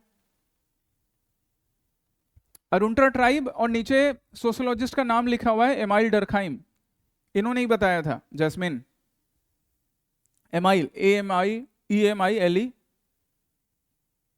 Amyl Durkheim. अब तुम इसको इमली पढ़ो, जो भी पढ़ना है पढ़ो, ठीक है, जर्मन थे। नाउ सो जो हमारे ट्राइब्स थे, ब्रिटिश पॉलिसीज के वजह से या ब्रिटिश के इंटरवेंशन के वजह से उनका कल्चरल लाइफ भी जो है वो भी इंपैक्ट हो रहा था ब्रिटिश का, ये भी एक प्रॉब्लम था। क्या हुआ? अच्छा ठीक है, आज गर्मी लग रही है, एसी की जरूरत है? अच्छा, ये बेचारे लोग यहाँ एसी की वजह से सिकड़े हुए हैं नीचे बैठ के, यही दिक्कत है इस मौसम में। चलिए, तो हमारा ये फैक्टर भी क्लियर है, cultural factor, cultural factor. Political marginalisation मैंने यहां पर लिखा है, what is the meaning of political marginalisation. 1858 के बाद की बात करते हैं ना, रिवॉल्ट ऑफ 1857 के बाद। रिवॉल्ट ऑफ 1857 के बाद हम जब मॉडर्न हिस्ट्री पढ़ते हैं तो हम उसमें पॉलिटिकल स्ट्रगल का फेज देखते हैं कि कुछ प्री कांग्रेस ऑर्गेनाइजेशन थे, जमींदारी एसोसिएशन जैसे, इंडियन एसोसिएशन जैसे, और फिर कांग्रेस का फॉर्मेशन होता है 1885 में, और फिर इस तरह से पॉलिटिकल स्ट्रगल इंडिया में चलता है। पर चाहे वो प्री कांग्रेस ऑर्गेनाइजेशन हो या फिर कांग्रेस ऑर्गेनाइजेशन हो, सबने विलेज को काफी इग्नोर किया था शुरू में। गांधी के आने के बाद विलेजर्स तो धीरे धीरे कनेक्ट होते जा रहे थे, लेकिन ट्राइब्स वाले जो विलेज थे, जो अभी भी फॉरेस्ट रीजन में रह रहे थे, उनका पॉलिटिकल मार्जिनलाइजेशन बेचारों का अभी भी कंटिन्यूड था। उनके लिए कोई ऑर्गेनाइजेशन नहीं बना था, उनके लिए कोई पॉलिटिकल ऑर्गेनाइजेशन नहीं था, कोई पॉलिटिकल रिप्रेजेंटेशन नहीं था। एंड बिकॉज ऑफ दिस उनका जो इश्यू था वो ब्रिटिश गवर्नमेंट के पास पहुंचे भी तो पहुंचे कैसे, काफी बड़ा पॉलिटिकल मार्जिनलाइजेशन था। जो लोग शहर में रह रहे थे, हम जब मॉडर्न हिस्ट्री पढ़ते हैं तो हम ये देखते हैं ना कि जो हमारे मॉडरेट्स हैं,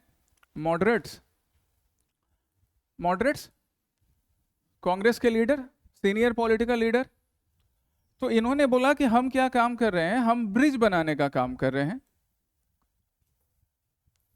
किसके किसके बीच ब्रिज, यहां पर इंडियंस हैं तो इंडियंस के इश्यूज हैं, इंडियंस के अपने डिमांड्स हैं, इंडियंस के अपने एक्सपेक्टेशंस हैं, और यहां पर हर मैजिस्ट्रेट ब्रिटिश गवर्नमेंट है।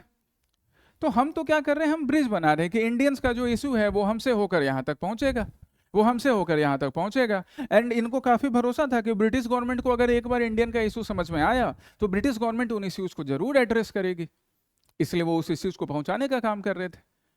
चलो इतना तो है, लेकिन ट्राइबल्स के इश्यूज का क्या, उनको ना तो कांग्रेस ने रिप्रेजेंट किया, ना प्री कांग्रेस ने रिप्रेजेंट किया, कोई पॉलिटिकल एसोसिएशन उनके लिए था ही नहीं, तो बेचारे हमेशा पॉलिटिकली मार्जिनलाइज्ड रह गए। अभी भी वैसा होता है, अभी भी होता है। अभी झारखंड इलेक्शन कंक्लूड हुआ है ना, झारखंड में, महाराष्ट्र में, झारखंड में नई गवर्नमेंट भी बन गई, राइट। झारखंड इलेक्शन अभी कंक्लूड हुआ है। जब झारखंड का क्रिएशन बिहार में हो रहा था, बिहार से अलग होकर झारखंड बन रहा था, तब भी उस रीजन के लोगों का यही था कि हमारा पॉलिटिकल रिप्रेजेंटेशन बिहार में काफी कम है, या मध्य प्रदेश में भी ट्राइबल्स का यही डिमांड था कि हमारा पॉलिटिकल रिप्रेजेंटेशन मध्य प्रदेश में काफी कम है। जनरली तो लोग जो दूसरे रीजन के हैं, जैसे बिहार के जो फील्ड रीजन के लोग थे, वो ज्यादा उस टाइम में एक्टिव थे, या उनका ज्यादा कंट्रोल था बिहार के लेजिस्लेटिव असेंबली पे, मध्य प्रदेश के लेजिस्लेटिव असेंबली पे। तो हमारा पॉलिटिकल रिप्रेजेंटेशन है नहीं, तो हमारे इशू तो एड्रेस ही नहीं होते, हम हमेशा सोसाइटी में मार्जिनलाइज्ड रह गए। अभी ट्रांसजेंडर भी ऐसे ही अपील करते हैं, तो अगर ट्रांसजेंडर भी बहुत बड़ी कम्युनिटी होती ना, तो तुम ट्रांसजेंडर का भी मूवमेंट देखते, या हो सकता है अगले 10-20 ईयर्स में देखोगे। जो डिफरेंट लोग हैं, जो अपने जो सेट मेल फीमेल वाला जो जेंडर रिप्रेजेंटेशन है, जेंडर आइडेंटिटी है, कई लोग अब उसको रिजेक्ट करके दूसरी आइडेंटिटी भी शो कर रहे हैं। धीरे धीरे सोसाइटी में चेंज आने में टाइम लगता है, तो अगले 10-20 ईयर्स में आप देखोगे ट्रांसजेंडर का कोई बड़ा मूवमेंट, क्योंकि उनका रिप्रेजेंटेशन भी कम है। अभी पार्लियामेंट में या लेजिस्लेटिव असेंबली में कितने ट्रांसजेंडर मेंबर्स, नेग्लिजिबल है ना, बहुत कम। तो जब रिप्रेजेंटेशन कम तो उनका इश्यू भी रिप्रेजेंट कम होता है। ट्राइबल्स के साथ भी वही था बेचारों के साथ कि ये पॉलिटिकली मार्जिनलाइज थे, कोई इनकी तरफ देखता नहीं था। झारखंड इलेक्शन में भी वही चल रहा था, झारखंड बना भी इसी वजह से था, राइट। सो ये भी एक इशू है। Last but not the list, intermediaries, जिनको क्या बुलाते थे, AKA ऑल्सो नोन एज डिकूज। डिकूज सारे बाहरी लोगों को बुलाते थे डिकूज। जैसे डाकू होता है ना, डाकू, तो डाकू बाहर से आता है लूटने के लिए, वैसे ही ट्राइबल्स दे कॉल्ड आउटसाइडर्स। अब ये आउटसाइडर दो तरह का था, एक तो ब्रिटिश, जो या तो ब्रिटिश पुलिस होती थी, ब्रिटिश क्रिश्चियन मिशनरीज होती थी, या फिर एक दूसरा आउटसाइडर जो खुद इंडिया का ही था, जमींदार्स, मनी लेंडर्स, ठीक है। और इन सब आउटसाइडर के लिए एक कॉमन टर्म यूज किया गया, क्या, dikus. This thing is common. इधर झारखंड वाले रीजन में काफी कॉमनली यूज होता था। तो दीकू वर्ड संथाल में भी मूवमेंट में दिखेगा तुमको, मुंडा रिबेलियन में भी दिखेगा, उड़ीसा में भी दिखेगा। हर जगह आउटसाइडर को क्या रिप्रेजेंट किया जाता था? दीकू। इसलिए एग्जामिनेशन में जब क्वेश्चन आएगा ना तो ये नहीं पूछेगा the term diku was specifically used in which rebellion, वैसा नहीं। एग्जामिनेशन में स्टेटमेंट ऐसे आएगा कि the term diku represented what? Outsiders. ऐसे आउटसाइडर, ये तो आउटसाइडर ही ग्रुप है ना दोनों ट्राइबल्स के लिए, ठीक है।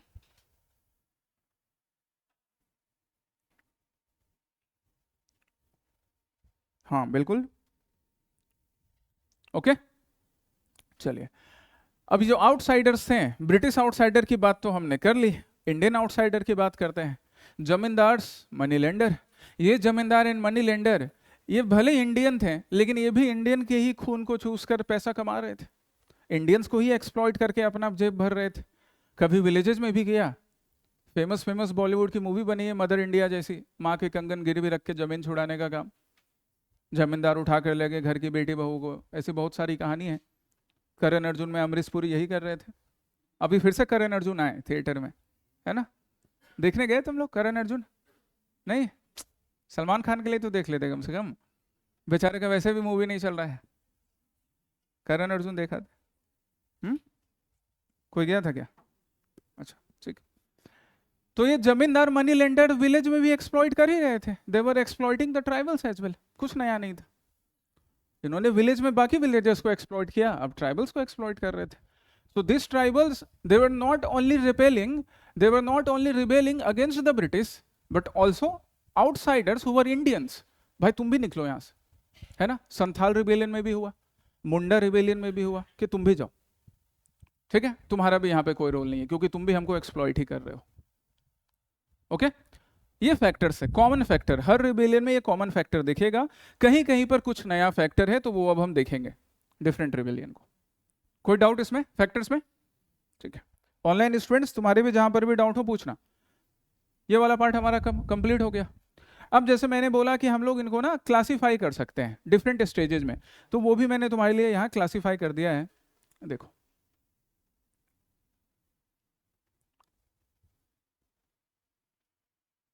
नोट्स को पढ़ना कैसे है वो भी समझ लेते हैं, काफी जरूरी है तुम्हारे लिए। क्लासिफिकेशन 3 फेज में क्लासिफाई कर सकते हैं। तो पहला फेज है, कब का फेज है? लेट 18th सेंचुरी का, जैसे पहाड़िया रिबेलियन, चुआर रिबेलियन, है ना? यहाँ पे लेट 18th सेंचुरी में। फिर उसके बाद सेकेंड फेज है, काफी इंपॉर्टेंट फेज, संथाल मूवमेंट का। संथाल रिबेलियन वहां भी है, फर्स्ट में भी है, उसको यहाँ पर भी लिख लेना, यहाँ पर भी। एंड देन लास्ट फेज है यहाँ, जैसे नागा मूवमेंट जिसकी भी हम बात कर रहे थे, जहां से फेमस रानी गैडेनलियू रिलेटेड है। गैडेनलियू, हु कॉल्ड हर रानी? कहाँ की रानी थी वो? कहीं की रानी नहीं थी, है ना? गैडेनलियू कहीं की रानी नहीं थी, she was not a queen neither princess, वो सिंपल एक नागा गर्ल थी। बट काफी वेलरफुल एक्ट, काफी ब्रेव एक्ट उन्होंने शो किया। पंडित नेहरू इससे काफी इंस्पायर होते हैं, पंडित जवाहरलाल नेहरू उनसे मिलते हैं और उनको बोलते हैं कि आपको देखकर मुझे रानी लक्ष्मीबाई की याद आ रही है, दैट्स वाई आज से इनके नाम के साथ भी क्या अटैच होगा? रानी। पद्म भूषण से भी उनको ऑनर किया गया बाद में, इंडिपेंडेंस के बाद, ठीक है, रानी गैडेनलियू। तो ये फेज 3 जो है, यहाँ पे हम नागा मूवमेंट की बात कर सकते हैं, या जैसे मैंने रंपा रिबेलियन लिखा है। एनी आइडिया रंपा रिबेलियन कहाँ से रिलेटेड होगा? रंपा, इन सब के डिटेल नहीं पूछा जाता है, इन सब का जनरली रीजन कभी कभी पूछा जाता है। हाँ कहाँ कहाँ? हाँ लाउडली बोलना चाहिए, आंध्र प्रदेश, वेरी गुड, शाबाश, गुड। रंपा रिबेलियन कहाँ से? आंध्र प्रदेश, इतना काफी है तुम्हारे लिए।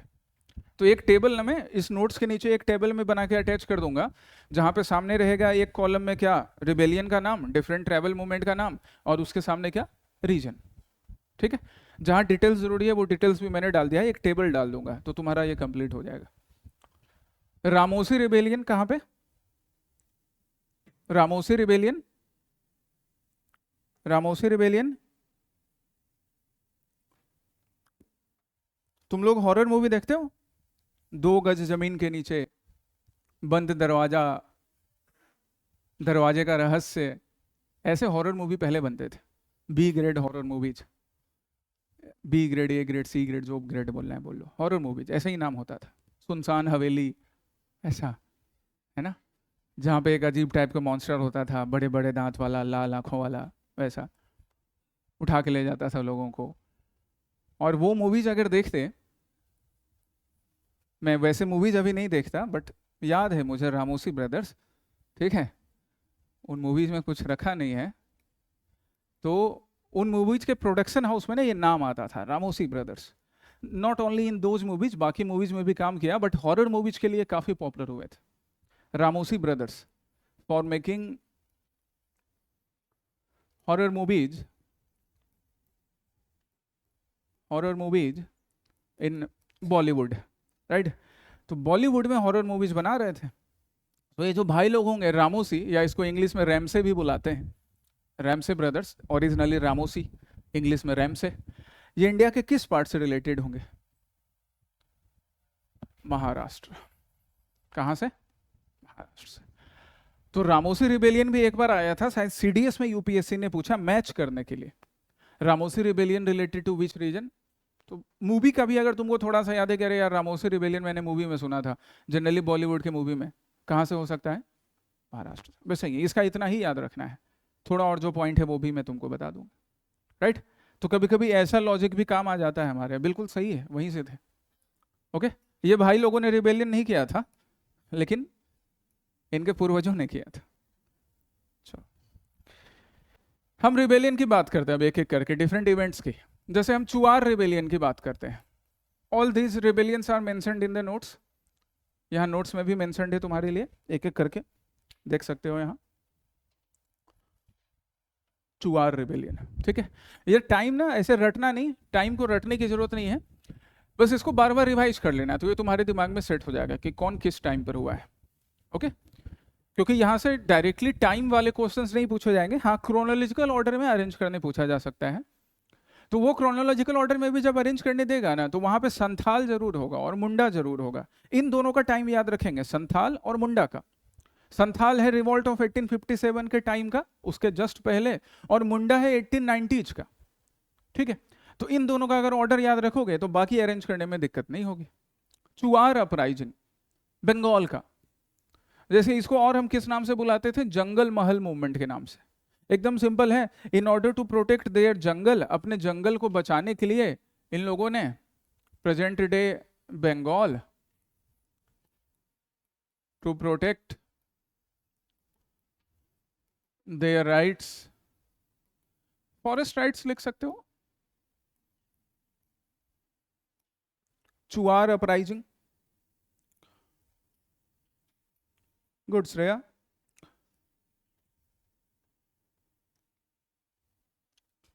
चुआर वर्ड का मीनिंग भी हमको मालूम होना चाहिए। चुआर एक डेरोगेटरी टर्म है, इसलिए कई बंगाल के हिस्टोरियंस ने इसको आगे यूज करने से मना कर दिया। जैसे for example Harijan, right.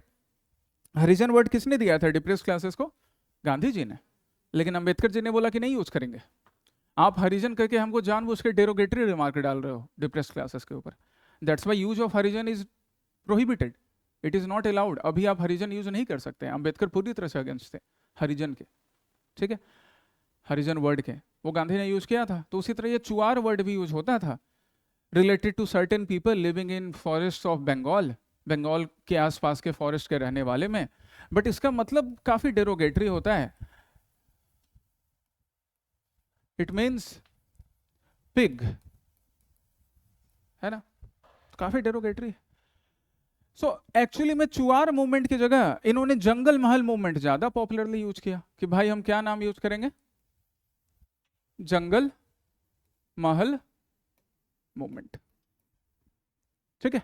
Pig कह लो या फिर अनटचेबल्स भी लिख लो। ये सब वर्ड इसलिए मालूम रखना है क्योंकि क्वेश्चन में पूछा गया है, तो हम याद रखेंगे। Shreya, how to tackle statement based questions of tribal movement, इसके लिए मैंने तुम्हारे लिए एमसीक्यू बना दिए हैं। एमसीक्यू अभी ऐप पे क्लास खत्म होने के बाद शाम को तुम एमसीक्यू बैठकर बनाना।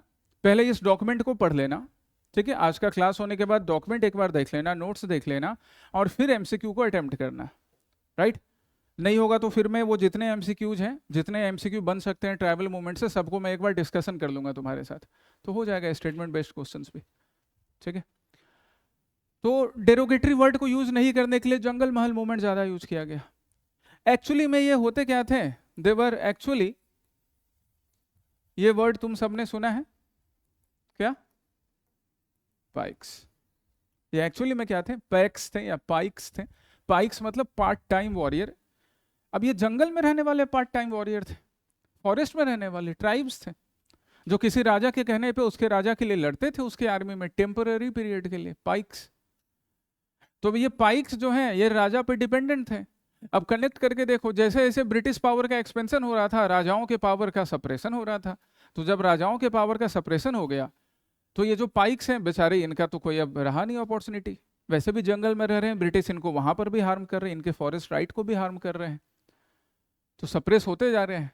फिर ब्रिटिश ने एक नया ऑर्डर पास कर दिया बंगाल के राजाओं को कि ये जो पाइक्स हैं, ये फॉरेस्ट में जो कुछ भी यूज कर रहे हैं फॉरेस्ट प्रोड्यूस, इनसे टैक्स लेना शुरू कर दो। इन्होंने बोला भाई अब टैक्स भी क्यों दे, हम तो फॉरेस्ट के इंडिजीनियस सेटलर्स हैं, इंडिजीनियस इनहेबिटेंट हैं, हम क्यों टैक्स दें। और ब्रिटिश ने बोला कि नहीं, इनसे टैक्स लिया जाएगा। तो थे ओरिजिनली पाइक्स, लड़ना तो आता ही था, तो बस लड़ लिया, हो गया चुआर अपराइजिंग, राइट। इस वजह से चुआर अपराइजिंग। इन सब अपराइजिंग की डेस्टिनी यही होती थी कि ब्रिटिश वेरी ब्रूटली एक्ट करते थे। एक्चुअली में they fought with bravery, but धनुष तीर का सामना जब ब्रिटिश गोली से और तोप से होगा, मारे जाते थे, है ना। जैसे मुंडा रिबेलियन है, संथाल रिबेलियन है, ये सब काफी लार्ज लेवल पे हुआ। चुआर अपराइजिंग ये सब तो स्मॉल लेवल पे था। मुंडा और संथाल रिबेलियन काफी लार्ज लेवल पे हुआ था। थाउजेंड्स, मोर देन 10,000 ट्राइब्स दे पार्टिसिपेटेड, है ना। 10,000 20,000 ट्राइब्स ने पार्टिसिपेट किया, लेकिन मारे गए थे, बुरी तरह से मारे गए थे, क्योंकि ब्रिटिश ब्रूट फोर्स यूज करते थे इनके अगेंस्ट में। तो सबकी डेस्टिनी वही है। हमको मेन इनके कुछ टर्म्स याद रखने हैं, जो टर्म्स एग्जामिनेशन में पूछे जाते हैं। डेस्टिनी किसी का कुछ चेंज नहीं होता है, सबको ब्रूटली सप्रेस किया जाता था। Most of them, actually all of them brutally suppress होते थे। ठीक है, चुआर के अलावा बाकी और दूसरे अपराइजिंग पर चलते हैं। पहाड़िया, पहाड़िया rebellion, Pahadiya rebellion.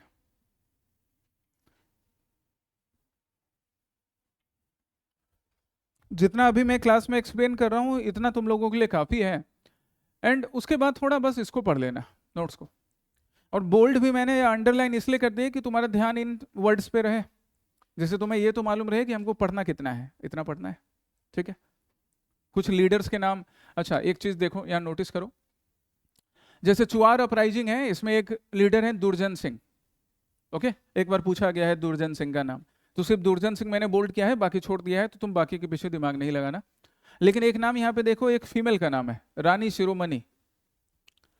So from this it is also clear that not only men but also females, women, they were also participating in the tribal movement.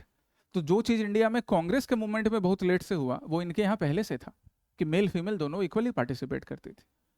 Congress में, कांग्रेस के पहले 20 साल निकल जाते हैं, 1885 से लेकर 1905 तक फीमेल पार्टिसिपेशन एकदम कम था। स्वदेशी मूवमेंट में दिखा एक्टिव पार्टिसिपेशन 1905 में, बाकी में बहुत कम था। इनके यहाँ शुरू से 18th सेंचुरी में पढ़ रहे थे ना ये चुआर अपराइजिंग, तब से मेल फीमेल दोनों पार्टिसिपेट कर रहे हैं। तो ये भी एक पॉजिटिव फैक्टर है ना, मेल फीमेल दोनों का पार्टिसिपेशन, मेल भी कर रहे हैं फीमेल भी कर रहे हैं। और ये हर चीज में दिखेगा, चाहे चुआर हो या फिर 19th सेंचुरी के एंड में मुंडा अपराइजिंग हो, सब में फीमेल पार्टिसिपेशन था, राइट। तो काफी इंपॉर्टेंट था। वैसे ही पहाड़िया रिबेलियन पर आएंगे। पहाड़िया, इसके बाद का पहाड़िया रिबेलियन राजमहल हिल्स का रीजन है। पहाड़िया, राजमहल हिल्स मतलब झारखंड वाला रीजन। आओ पहाड़िया रिबेलियन पर, राजमहल हिल्स, है ना। नोट्स कैसे पढ़ना है, यहां मूवमेंट है, जो भी बोल्ड है उस पर ध्यान देना है कि अच्छा राजमहल हिल्स लिखा हुआ है, तो हमें ध्यान में रखना है कि ठीक है, पहाड़िया रिबेलियन को भी अगर कभी मैच करने का क्वेश्चन आया, किससे मैच होगा, राजमहल हिल्स से मैच होगा। ठीक है, तो जो जो चीजें बोल्ड हैं या अंडरलाइंड है उस पर ध्यान देना है। That is the way of reading notes, learning from notes, ऐसे करना है। पहाड़िया का अब एक और इशू क्या है, पहाड़िया रिबेलियन का, पहाड़िया और पिंडारीज में देखो सिमिलैरिटीज है। पिंडारी वर्ड सुने हो, सलमान खान की मूवी देखे हो वीर, हाँ, बहुत अच्छी बात है। पिंडारी, कौन होते थे पिंडारी? सलमान खान कौन था उस मूवी में? वाह, बहुत अच्छा आंसर। सलमान खान था पिंडारी, पिंडारी होते थे सलमान खान, और कैसे चलेगा ऐसे? पिंडारी होते थे एक्चुअली में ट्राइब्स, राजस्थान है ना, महाराष्ट्र इस रीजन में, सेंट्रल इंडिया इस रीजन में, एक ट्राइबल ग्रुप। ये भी एक टाइप के पाइक्स थे, पैक्स थे, जो पहले राजपूत राजा, मराठा राजा, सेंट्रल इंडिया के छोटे छोटे राजा, उनके लिए लड़ाई करते थे। तो जब इनके लिए लड़ाई करते थे तो राजा इनको इनका लाइवलीहुड का जो भी सामान होता था वो दे देता था, पैसा दे देता था, खाना दे देता था, एक रीजन दे देता था कि तुम यहाँ रहो। अब राजा तो धीरे धीरे खत्म होने लग गए। इनको आता क्या है, इनको सिर्फ लड़ना आता था। जैसे उस मूवी में भी सलमान खान यही डायलॉग बोल रहा था कि पिंडारी को लड़ना आता था, पिंडारी बड़े बहादुर है। सलमान खान भी इधर उठा पटक कर रहा है, तो इनको तो लड़ना आता है। अब राजा खत्म हो रहे हैं, राजा की आर्मी किसी काम की रही नहीं, ब्रिटिश ने सब पे सब्सिडरी अलायंस इंपोज कर दिया था, तो राजा अपनी आर्मी रख नहीं सकते थे सब्सिडरी अलायंस से, राइट। हर चीज़ें एक दूसरे से रिलेटेड होती है, एकदम सेपरेटेड नहीं है। सब्सिडरी अलायंस भी इनसे रिलेटेड हो गया, क्योंकि राजा की आर्मी खत्म, तो जब राजा की आर्मी खत्म तो पिंडारी कहाँ से सर्व करेंगे? तो इनको आता था लड़ना, तो इन्होंने क्या कर दिया, ब्रिटिश पे अटैक करना शुरू, इंडियन मनी लेंडर्स पे अटैक करना शुरू, इंडियन जमींदार्स पे अटैक करना शुरू, और वहां से लूट के लाने लग गए। तो ब्रिटिश ने फिर इनको डिक्लेयर कर दिया कि तुम लुटेरे हो, डकैट्स हो। But they were not actually लुटेरे dacoits. Earlier they fought from the Rajput Maratha rulers, and when Britishers made those Rajput Maratha ruler dependent upon them, तब इनके पास कोई ऑप्शन बचा नहीं, तब इन्होंने लूटना शुरू किया। गांव वालों को नहीं, अमीर लोगों को, जमींदार लोगों को, मनी लेंडर्स को। यही थे पिंडारी। इनको भी हम लिख सकते हैं tribes of Rajasthan, Maharashtra, later had to rely on looting rich zamindars, money lenders. अब इनके बीच में एक्चुअली में कोई सलमान था नहीं कि जो लंदन जाके पढ़ाई करे, पैसा भी नहीं था कोई, तो बेचारे लूटते ही थे सिर्फ। उस मूवी में बाकी लोग लूटपाट ही कर रहे हैं एक्सेप्ट सलमान खान। वो लंदन पढ़ाई करने गया है, वहां उसको एक लड़की मिल गई, गाना गा रहा है ना।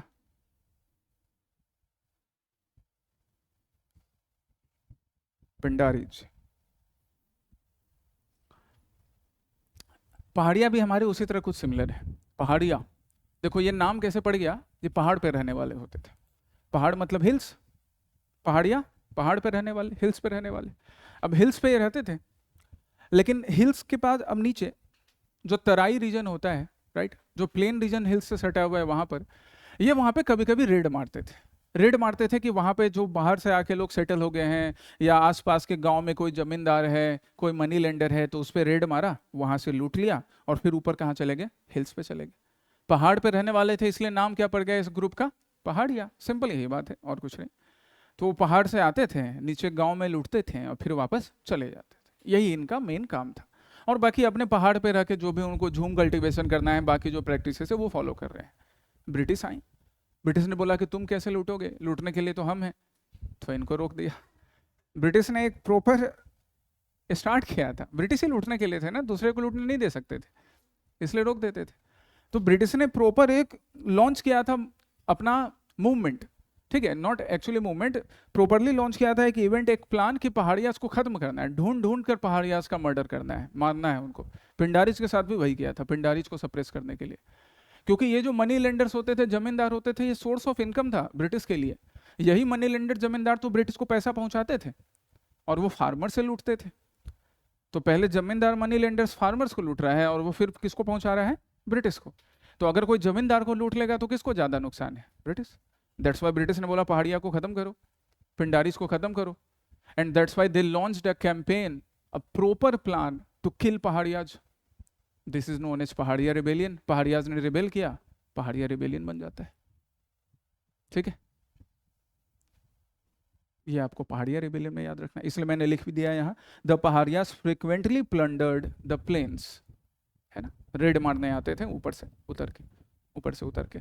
इसलिए ब्रिटिश ने इनके अगेंस्ट काफी वायलेंट कैंपेन लॉन्च किया इनको खत्म करने के लिए।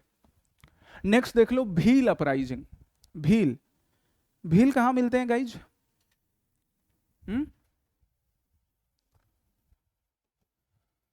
भील अपराइजिंग और Bhil rebellion, any idea?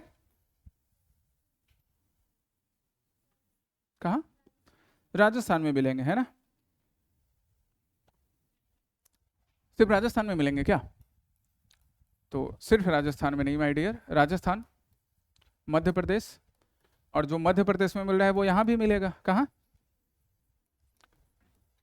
Chhattisgarh, Maharashtra, इस रीजन में भील। एक बड़ा पॉपुलर भील है, हिस्टोरिकल कैरेक्टर, पता है कौन? हाँ, एकलव्य, मेंशन कर दिया मैंने नोट्स में, ये सब तुम्हारे मेंस के भी आंसर लिखने में काम आएगा। बड़ा एकलव्य, ये भी तो जंगल में ही था। और देखो एकलव्य याद है कहाँ पर था? गुरु द्रोणाचार्य के आश्रम में आया था, और गुरु द्रोणाचार्य के आश्रम है गुड़गांव में, गुरुग्राम में पड़ता है ना, उसी साइड में, इंडिया में, नॉर्थ वेस्ट में, तो वहीं पास में राजस्थान में रहता होगा। भील था, ट्राइब्स थे, अनटचेबल्स भी माने जाते थे। भील जो थे, इनका और एक हिस्टोरिकल रेलेवेंस क्या है? They also part of Maharana Pratap's army. Maharana Pratap की आर्मी के भी पार्ट थे, और महाराणा प्रताप की तरफ से भील ने किसके अगेंस्ट लड़ाई लड़ी थी? सो फॉट अगेंस्ट, किसके अगेंस्ट गाइज? हाँ, मुगल, अकबर। कहानी नहीं सुने हो? हल्दी घाटी की लड़ाई, चेतक नाम का घोड़ा, महाराणा प्रताप का अकबर के अगेंस्ट लड़ाई हुई थी। तो भील जो है, देखो एक्चुअली में है शेड्यूल्ड ट्राइब्स, जिसको अभी हम एसटी बुला सकते हैं, जनजातीय लोग, ट्राइब्स हैं जंगल के, अनटचेबल भी थे। लेकिन महाराणा प्रताप ने उनको अपनी आर्मी का पार्ट बनाया था, राजस्थान में महाराणा प्रताप। और महाराणा प्रताप की आर्मी से एक अच्छा भील रेजिमेंट था, मतलब काफी पावरफुल थे ये।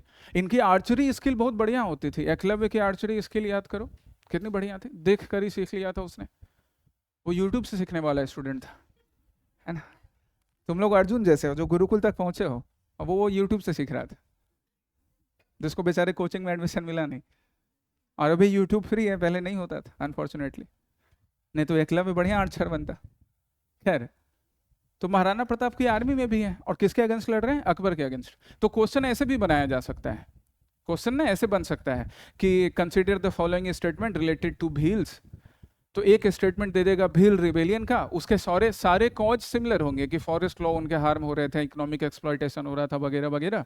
फिर दे देगा they were also part of Maharana Pratap army and fought against Akbar. तो याद रखना, ठीक है? बिल्कुल, महाराणा प्रताप की आर्मी से लड़े थे भील लोग, काफी पॉपुलर था ये उनकी लड़ाई। हमारा भील अपराइजिंग में आगे फिर फैक्टर्स वैसे ही सिमिलर है, नथिंग न्यू फैक्टर, कोई नया फैक्टर नहीं है। इनके फॉरेस्ट राइट भी हार्म हो रहे थे, बाकी इनका एक्सप्लॉयटेशन हो रहा था, ठीक है? And that's Y Bhil rebellion भी होता है। इसको भी ब्रिटिश उसी तरह सप्रेस करते हैं जैसे बाकी रिबेलियंस को सप्रेस किया जा रहा था, very brutally, by using heavy force. Bhil rebellion. Come to next rebellion, the very famous Santhal. कौन सा rebellion? Santhal rebellion. Largest tribe है ये। इसमें कई नए नए टर्म्स हैं। नए टर्म्स क्या है? फैक्टर इसका भी कॉमन रहेगा गाइज, आउटसाइडर का आना, मतलब दीकू का आना, ब्रिटिश का एक्सप्लॉयटेशन करना, इनके कल्चरल प्रैक्टिसेस को हार्म करना, ये सब चीज कॉमन है। नया क्या है संथाल रिबेलियन में? और टाइम भी देख लो क्या है ना? और इसी टाइम के बाद क्या होता है? रिवॉल्ट। तो ये वाला इवेंट ओवरशैडोड हो गया, कम लोगों ने बात किया, क्योंकि एक बड़ा इवेंट की बात हो रही थी। दिक्कत ये होता है, जैसे इंडिगो रिवॉल्ट, इंडिगो रिवॉल्ट का टाइम पीरियड कई हिस्टोरियन लिखते हैं 1859-60, बट इंडिगो रिवॉल्ट ना इससे पहले भी चल रहा था, 1857 के टाइम में भी। इंडिगो फार्मर्स का प्रोटेस्ट वही होता है इंडिगो रिवॉल्ट। लेकिन 57 में जब रिबेलियन चल रहा है तो फिर कोई इस पे क्यों ध्यान देगा? तो उसके बाद ध्यान दिया गया, रिवॉल्ट ऑफ 1857 के बाद बंगाल के गांवों में इंडिगो रिबेलियन बड़े पीसफुली चला, with very few violent struggle farmers ने किया था, by indigo farmers, by indigo farmers, ठीक है? 1857 के रिबेलियन में इंटेलेक्चुअल्स ने सपोर्ट नहीं किया था, बट इस रिबेलियन में जो 57 के बाद हो रहा है, 57 के बाद ही हो रहा है ना, इसमें इंडिगो इंटेलेक्चुअल्स ने सपोर्ट किया और एक इंटेलेक्चुअल ने बड़ा फेमस प्ले लिखा। कौन सा प्ले? नील दर्पण बाय दीन बंधु मित्र।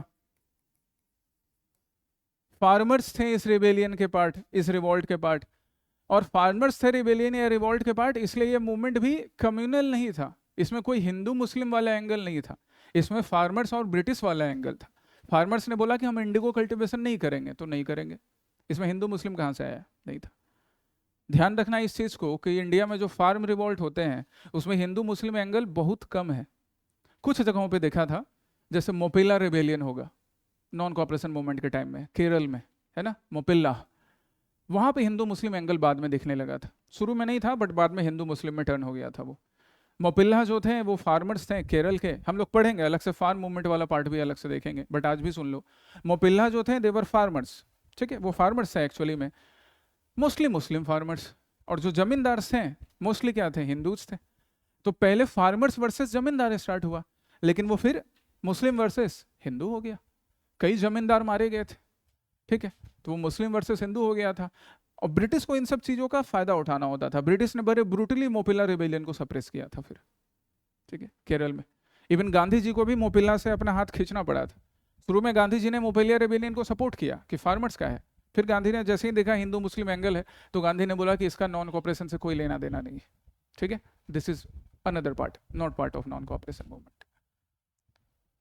ये इंडिगो मूवमेंट भी था ऐसा। वैसा ही संथाल वाले रिबेलियन में क्या है, संथाल के जो संथाल ट्राइब्स के जो प्रैक्टिसेस हैं ब्रिटिश उनको रिस्पेक्ट कर नहीं रहे हैं। 1856 55 इस टाइम में हो रहा है।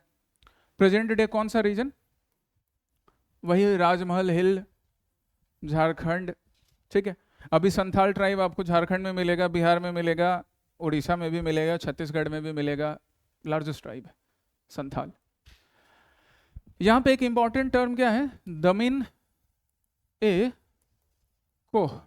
बहुत बार क्वेश्चन पूछा है इस पे, दमीन ए कोह पर। Damin i Koh, what is Damin i Koh? Damin i Koh was a territory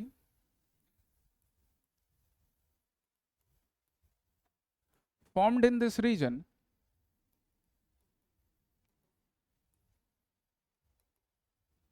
in around 1832 by British। यही राजमहल हिल्स में ब्रिटिश ने दमीन ए कोह क्रिएट कर दिया था। अगर इस वर्ड का मीनिंग निकालो ना तो इसका मीनिंग तुम ऐसे बना सकते हो, सेपरेटेड, प्रोहिबिटेड,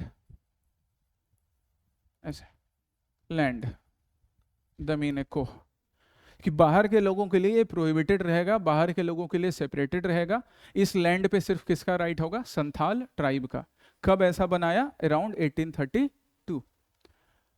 लेकिन एक्चुअली में ब्रिटिश रिस्पेक्ट करते नहीं थे। दमीन ए कोह बना के दिया गया था संथाल को कि तुम लोग एक काम करो, उस रीजन में सेटल हो जाओ, वो तुम्हारे लिए है, सिर्फ सेपरेटेड है, बाकी लोगों की एंट्री प्रोहिबिटेड है, ऐसा बोला गया दमीन ए कोह के लिए। बट एक्चुअली में ब्रिटिश ने उनको उस रीजन में इसलिए भेजा था ताकि फॉरेस्ट रिसोर्स को एक्सप्लॉइट कर सके। समझ रहे हो आइडिया क्या था? आइडिया यह था कि इनको फॉरेस्ट से निकालकर बाहर रीजन में भेज दो, किसी दूसरे रीजन में। Most of the part of Damin i Koh was barren land, अच्छी प्रोडक्टिविटी नहीं थी, बंजर जमीन दिया था। तो संथाल ट्राइब को बोला कि तुम लोग वहां सेटल हो जाओ, ठीक है, ये फॉरेस्ट रीजन को छोड़ दो ताकि ब्रिटिश फॉरेस्ट का एक्सप्लॉइटेशन कर सके। संथाल लीडर ने ये बात समझ ली, हो गया रिबेलियन, ठीक है, दमीन ए कोह। सो 1832 से लेकर कहां तक हम पहुंच रहे हैं? 55 तक। तो ये अराउंड 20-23 ईयर्स का जो टाइम पीरियड है, द संथाल लीडर्स, नाम है उनके सिद्धू एंड कान्हू, ठीक है, और उनकी फेमस सिस्टर, बहन ने भी पार्टिसिपेट किया था सिद्धू कान्हू के साथ, उनकी सिस्टर ने भी पार्टिसिपेट किया था। लुक हियर, संथाल रिबेलियन, फूलो एंड झानू, है ना, Sidhu and Kanhu main leader थे, साथ में बाकी उनके कजिन ब्रदर्स या दोस्त चांद एंड भैरव, और मेन उनकी सिस्टर फूलो एंड झानू, ये भी पॉपुलर थी। तो इन सब लोगों ने रियलाइज कर लिया कि दमीन ए कोह से हमको तो कुछ फायदा हुआ नहीं है, ब्रिटिश ने एक्चुअली हमको बेवकूफ बनाया, and that's why they rose in revolt. Large number में ट्राइबल्स ने रिवॉल्ट किया था, लार्ज नंबर में ट्राइबल्स ने रिवॉल्ट किया, और 1857 से पहले हो रहा है ना, पहले हो रहा है, मतलब ब्रिटिश को फोर्स यूज करने में कोई परहेज नहीं था, ब्रूटली सप्रेस कर दिया संथाल रेबेलियन को। एक चीज ध्यान रखना, ये 1857 से पहले जो चीज होगा ब्रिटिश उसको ब्रूटली सप्रेस कर देंगे, क्योंकि कोई डर नहीं है, मारो गोली, सबको सबको गोली मार दिया गया, तोप से उड़ा दिया गया, सिद्धू काने को फांसी दे दी गई, झूलो जो सिस्टर्स थे उनको भी गोली मार दिया गया, thousands of tribals, Santhal tribals, they were killed mercilessly, they were killed by the British। फिर रिवॉल्ट हुआ, लेकिन रिवॉल्ट के बाद जो चीज होगा ना, ब्रिटिश उसमें ज्यादा फोर्स यूज नहीं करेंगे तुरंत। जैसे रिवॉल्ट के जस्ट बाद होता है इंडिगो रिवॉल्ट बंगाल में, ये ट्राइबल नहीं था, फार्मर से रिलेटेड था, लेकिन ब्रिटिश ने इसमें फोर्स यूज नहीं किया। क्यों? क्योंकि रिवॉल्ट में उनको ये रियलाइज हो गया था कि अगर सारे इंडियंस एक साथ आ गए, अगर हमने इनके अगेंस्ट फोर्स यूज किया तो फिर दिक्कत हो जाएगी। इसलिए रिवॉल्ट के पहले ब्रिटिश का डिफरेंट कैरेक्टर, रिवॉल्ट के बाद ब्रिटिश का डिफरेंट कैरेक्टर। ये भी एक चीज ध्यान रखना, तो तुमको क्वेश्चन बनाने में आसानी होगी। एग्जामिनेशन में ऐसे स्टेटमेंट आते हैं that during the Santhal rebellion the British did not use the force, गलत। During the Santhal rebellion, revolt 1857 से पहले हुआ था, ब्रिटिश ने ब्रूटली इसको सप्रेस कर दिया, ठीक है, सबको मारकर। During the Indigo revolt British used the force, नहीं। इंडिगो रिवॉल्ट, रिवॉल्ट के 1857 के बाद हुआ, ब्रिटिश ने बहुत केयरफुली एक्ट किया। ब्रिटिश नहीं चाहते थे कि कोई गलती हो और इंडिगो रिवॉल्ट बंगाल से निकल के बाहर आ जाए, केयरफुली उसको हैंडल करो। इंडिगो रिवॉल्ट को कंट्रोल करने के लिए ब्रिटिश ने कमीशन बना दिया था। कौन सा commission? Indigo commission.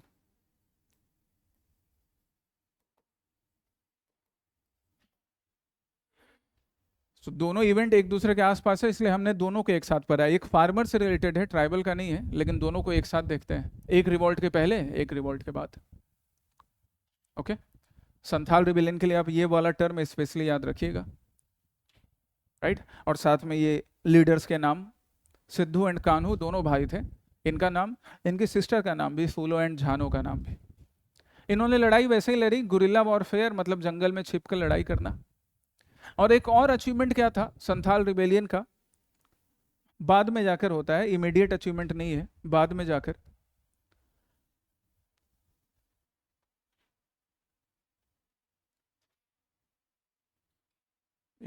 What is this?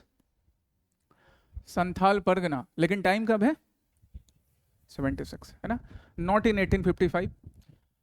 अब वो भी तुम ऐसे सोच सकते हो कि जब संथाल रिबेलियन सप्रेस किया गया तो फिर अगले साल तो क्या स्टार्ट हो गया? रिवॉल्ट। तो जब रिवॉल्ट स्टार्ट हो गया तो कहाँ टाइम था ब्रिटिश के पास? वो तो खुद डरे हुए थे कि बोरिया बिस्तर समेटना पड़ सकता है।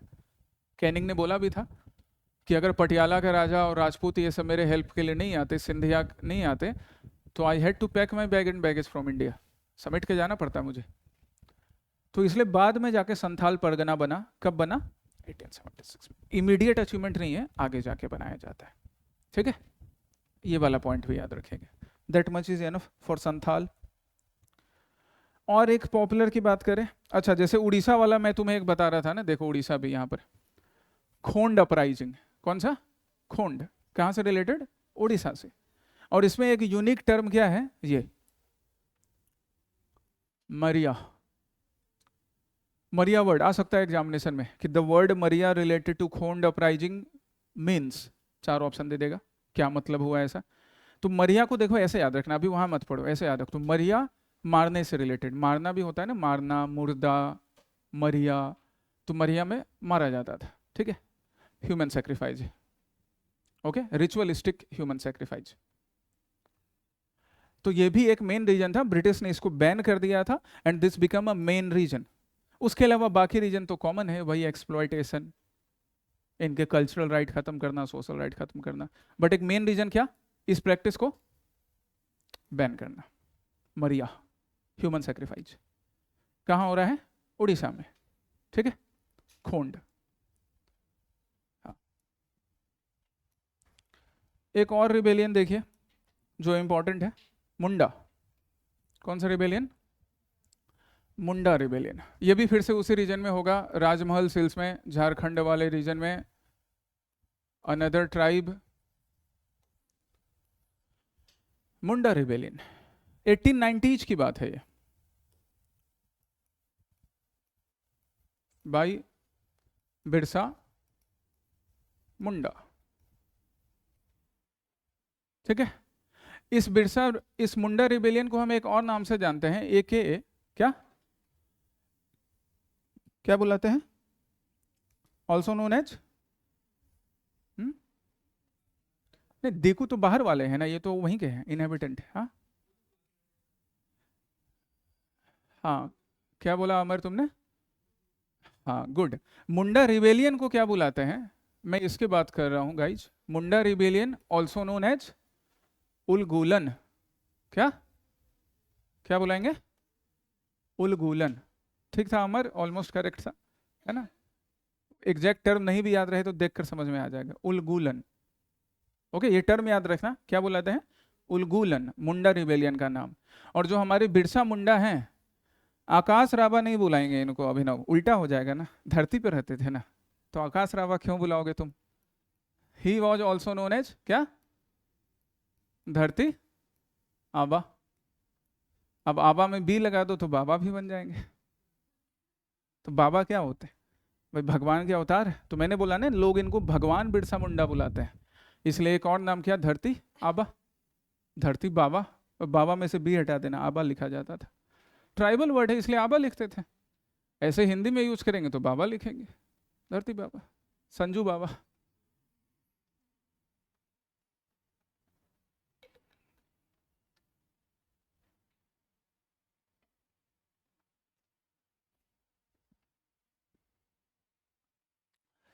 मुंडा रिबेलियन, ठीक है, बिरसा मुंडा ने किया, जिनका एक नाम धरती आबा है, गॉड लाइक फिगर अपने आप को उन्होंने रिप्रेजेंट किया था। और रिबेलियन को एक और नाम से बुलाया गया, क्या? उलगुलन के नाम से। ये टर्म याद रख रहे हैं। यहाँ पर भी वो डीकू यूज होता था, तो डीकू कहीं पर भी यूज हो सकता है। डीकू इज अ टर्म, हमने पहले देख लिया, आउटसाइडर के लिए, तो वो संथाल में भी यूज होगा, मुंडा में भी होगा, पहाड़िया में भी होगा, कहीं पर भी यूज हो सकता है। रिबेलियंस के लिए जनरली, ट्राइबल्स के लिए जनरली आउटसाइडर क्या थे? दीकू। तो दीकू हर जगह यूज हो रहा है, दीकू। ओके, आगे चलो और देखते हैं क्या। मुंडा रिबेलियन करने के लिए, मुंडा रेबिलियन के भी आइडियाज वैसे ही थे। बिरसा मुंडा ने अपनी एक आर्मी प्रिपेयर की थी, भगवान बिरसा मुंडा ने। आर्मी में इन्होंने ट्राइबल्स को इंक्लूड किया था, thousands of member joined him. और इन्होंने थोड़ा ये भी क्लेम किया था कि मेरे पास क्या है, मेरे पास स्पिरिचुअल पावर है। और ये बिलीफ ना पॉपुलर लीडर के साथ होती है। लोग गांधी के अंदर भी बिलीव करते थे कि गांधी बाबा में भी स्पिरिचुअल पावर है। गांधी जी को बापू बुलाने से पहले बाबा बुलाया जाता था, गांधी बाबा। वो जहाँ जाते थे, स्पेशली नॉन कॉपरेशन के बाद, सिविल डिसोबीडियंस के बाद, इतनी पॉपुलैरिटी थी कि गांधी जाते थे विलेजेज में तो बच्चे अपनी माँ को माँ अपने बच्चे को लेकर आ जाती थी, ठीक है, कि ये बीमार हो गया, इसको आशीर्वाद दे दो। बच्चे मांगो क्यों लाए? माँ बच्चे को ले आ रही है कि ये बीमार है, हाथ रख दो सर पे, ठीक हो जाएगा। ये पॉपुलैरिटी थी गांधी की, कि स्पिरिचुअल पावर है इनके पास। वही इनके साथ भी था, स्पिरिचुअल पावर वाली बात।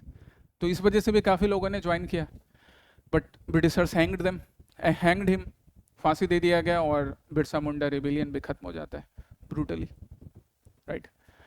ये कुछ हैं रिबेलियंस, याद रखना। एक ताना भगत पे आ जाओ, ताना भगत रिबेलियन पे, last but not the least, ताना भगत।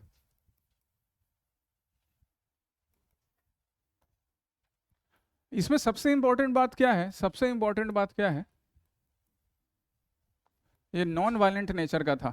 रीजन फिर से सिमिलर है गाइस, झारखंड, राजमहल हिल्स, ठीक है। ये नॉन वायलेंट नेचर का था। टाइमलाइन की अगर हम बात करें तो 1914 से तुम ड्रॉ कर सकते हो, 1914 से लेकर 20 तक का। और इस टाइम में गांधी की पॉपुलैरिटी भी होगी, सो इसलिए हम कह सकते हैं कि गांधीयन लाइंस पर है ना। और many people of Tana Bhagat movement, they also participated in किसमें? नॉन कॉपरेशन मूवमेंट, असहयोग आंदोलन, उसमें भी। सो मेन फीचर ताना भगत मूवमेंट का ये नॉन वायलेंट नेचर का, गांधीयन लाइंस पे, एंड नॉन कॉपरेशन मूवमेंट के कंटेम्प्रेरी है Tana Bhagat movement.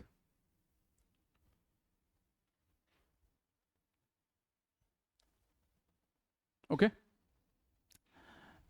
One more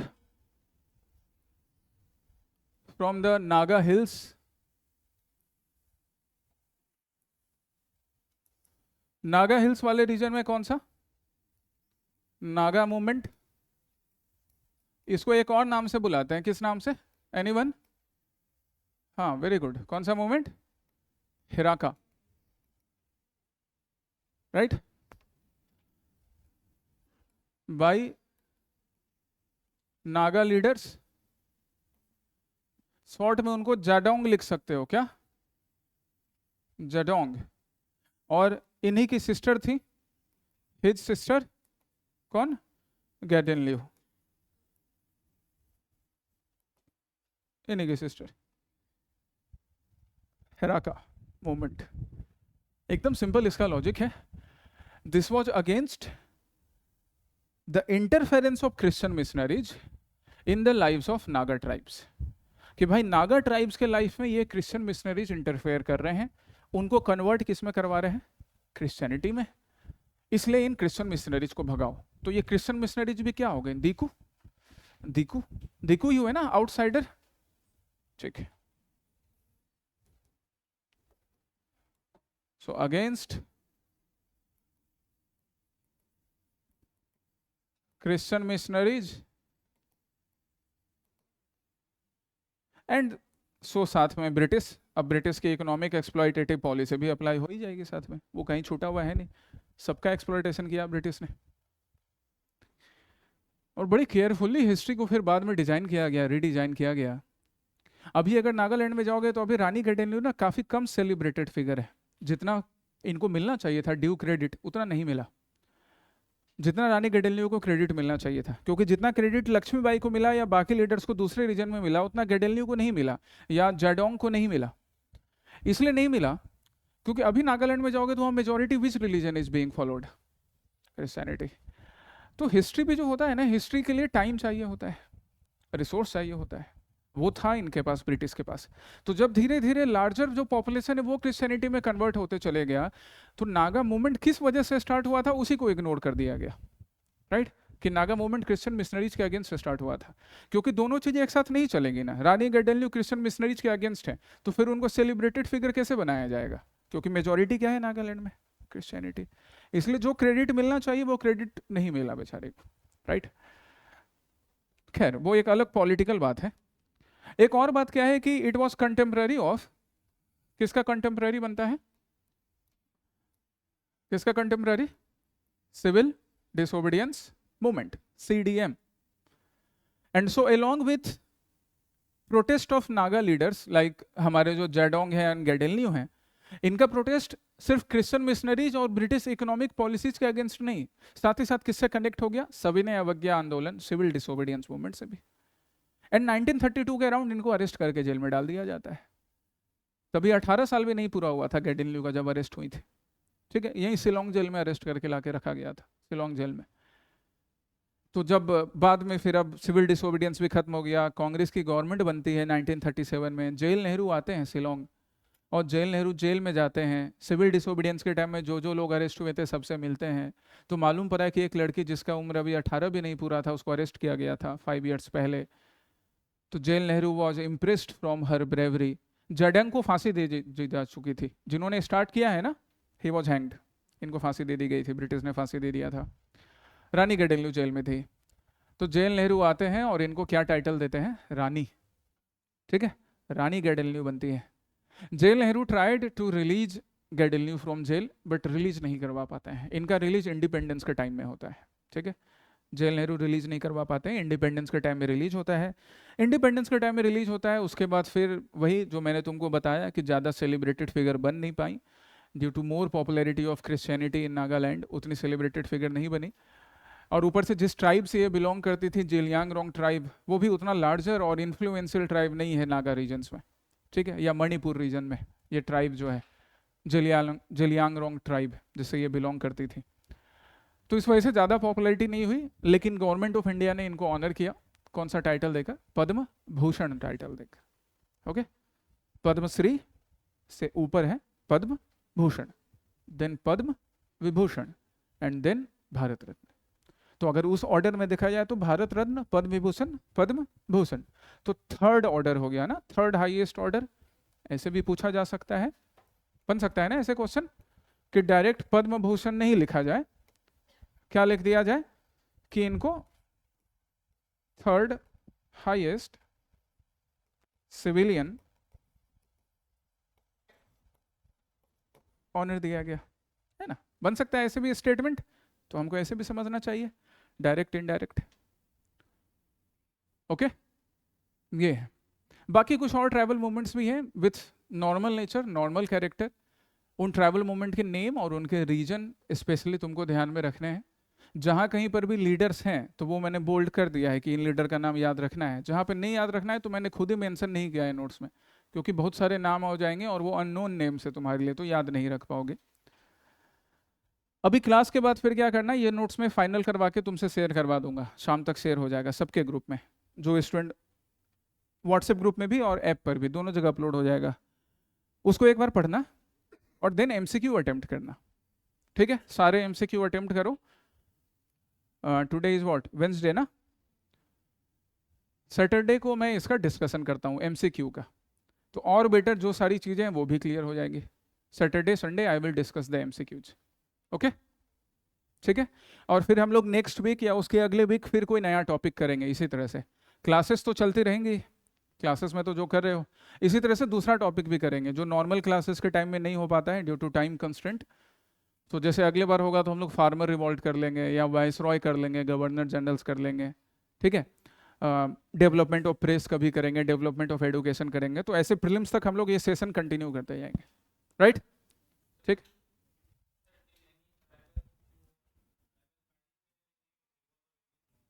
revolt of 1857 not directly, है ना? चलो, अच्छा क्वेश्चन है। अभिनव ने पूछा कि डिड एनी ट्राइब, एक आंसर है, पार्टिसिपेट ड्यूरिंग रिवॉल्ट ऑफ 1857, यही क्वेश्चन है अभिनव तुम्हारा? Yes, answer is yes, yes, yes. अब पता है कौन कौन से ग्रुप कर सकते थे? सोचो, आंसर बताओ। संथाल रिबेलियन जस्ट कंप्लीट हुआ है ना, तो ऐसा थोड़ी है कि सारे संथाल मारे गए थे, ब्रूटली सप्रेस किया गया था, लेकिन कुछ तो थे जिंदा। और ऊपर से रीजन देखो ना, संथाल रिबेलियन आंध्र प्रदेश में नहीं हो रहा है, महाराष्ट्र में नहीं हो रहा है, कहाँ हो रहा है? झारखंड। झारखंड जो है वो पास पड़ रहा है ना बिहार से, उत्तर प्रदेश से, तो इम्पैक्ट पड़ेगा। तो यस, फ्यू संथालीज दे पार्टिसिपेटेड, है ना? कोई बड़ा लीडर नहीं था इनका कि रानी लक्ष्मीबाई जैसे कोई लीडर है, बट यस संथालीज पार्टिसिपेटेड। और रानी लक्ष्मीबाई का नाम लिया मैंने, तो एक और ग्रुप का नाम लिख लो, भील्स। ये भील्स मध्य प्रदेश में मिलते हैं, अभी हमने देखा था। और रानी लक्ष्मीबाई भी तो मध्य प्रदेश पहुंची थी ना, ग्वालियर। इवन झांसी में भी, झांसी भी क्या मध्य प्रदेश और उत्तर प्रदेश के बॉर्डर पे है, प्रेजेंट डे उत्तर प्रदेश, वहां पर भी भील मिलते हैं। तो many Bhils they were in the army of Rani Laxmibai और they fought from the sides of Rani Laxmibai. But कोई बड़ा लीडर नहीं था तो हिस्ट्री में नाम नहीं लिया गया। लेकिन ये अच्छा है, अच्छा किया तुमने ये क्वेश्चन पूछा, ठीक है? संथालीज, संथालीज एंड भील्स, राइट? बिल्कुल किया था पार्टिसिपेट। अब इसी क्वेश्चन को चलो हम ऐसा कर लें कि did any tribe participate during revolt या फिर ड्यूरिंग नेशनल मूवमेंट, तो आंसर क्या होगा? तो भी यस। अभी तो ताना भगत मूवमेंट हमने देखा डायरेक्टली, रानी गडेलन्यू को देखा। ताना भगत नॉन कोऑपरेशन से मिल जाता है और रानी गडेलन्यू किससे? सीडीएम से। तो यहां पर भी यस,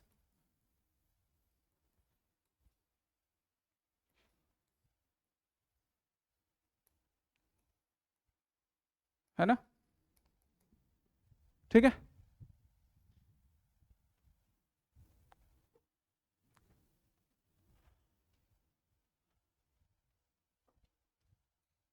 नहीं जैस्मिन, कल आपका 10 बजे क्लास नहीं होगा। कल तुम्हारा जो नॉर्मल चल रहा है तुम्हारे क्लास का शेड्यूल वही चलेगा। ट्रैवल मूवमेंट वाला सेशन आज के लिए ही था, that is only for this day specific. बाकी तुम्हारे नॉर्मल अलग अलग बैचेज में जो क्लास हैं वो क्लासेस वैसे ही चलते रहेंगे, ठीक है? क्वेश्चंस बनाओ, क्वेश्चंस हम लोग डिस्कस करेंगे किसी और रोज, राइट? हाँ जी, मॉडर्न हिस्ट्री किस बैच में चल रहा था? तो तुम लोग थोड़ी देर रेस्ट करके घर जाओगे। Priyavrat my dear, Kol uprising के बारे में भी you will find in the notes, nothing unique in Kol uprising. जैसे प्रियव्रत का क्वेश्चन है कि सर कोल रंपा, तो उसके बारे में बस अब एक बार नोट से पढ़ लीजिएगा कि कोल अपराइजिंग, रंपा अपराइजिंग या रामोसी अपराइजिंग किस रीजन से रिलेटेड है। और क्या हुआ था? तो हुआ वही था कि इन सब अपराइजिंग में कॉमन रीजन क्या है? They were fought against the British exploitative policy, the British policy which discarded the social practices of this tribes. इसलिए ये कोल, रंपा, रामोसी, ये सारे रिबेलियन हो रहे थे, इंडिया के अलग अलग पार्ट में हो रहे थे। एक बार बस नोट से उसको देख लेना है, कोई उसमें टर्म नहीं है स्पेसिफिक जो तुम्हें नहीं समझ में आएगा, ठीक है? और एमसीक्यू बनाना, फिर हम लोग मिलेंगे एमसीक्यू बनाने के बाद। तो तुम लोग को घर जाना है या फिर क्लास करना है? कुछ तो बोलो। घर जाना है? नहीं सुनाई दिया।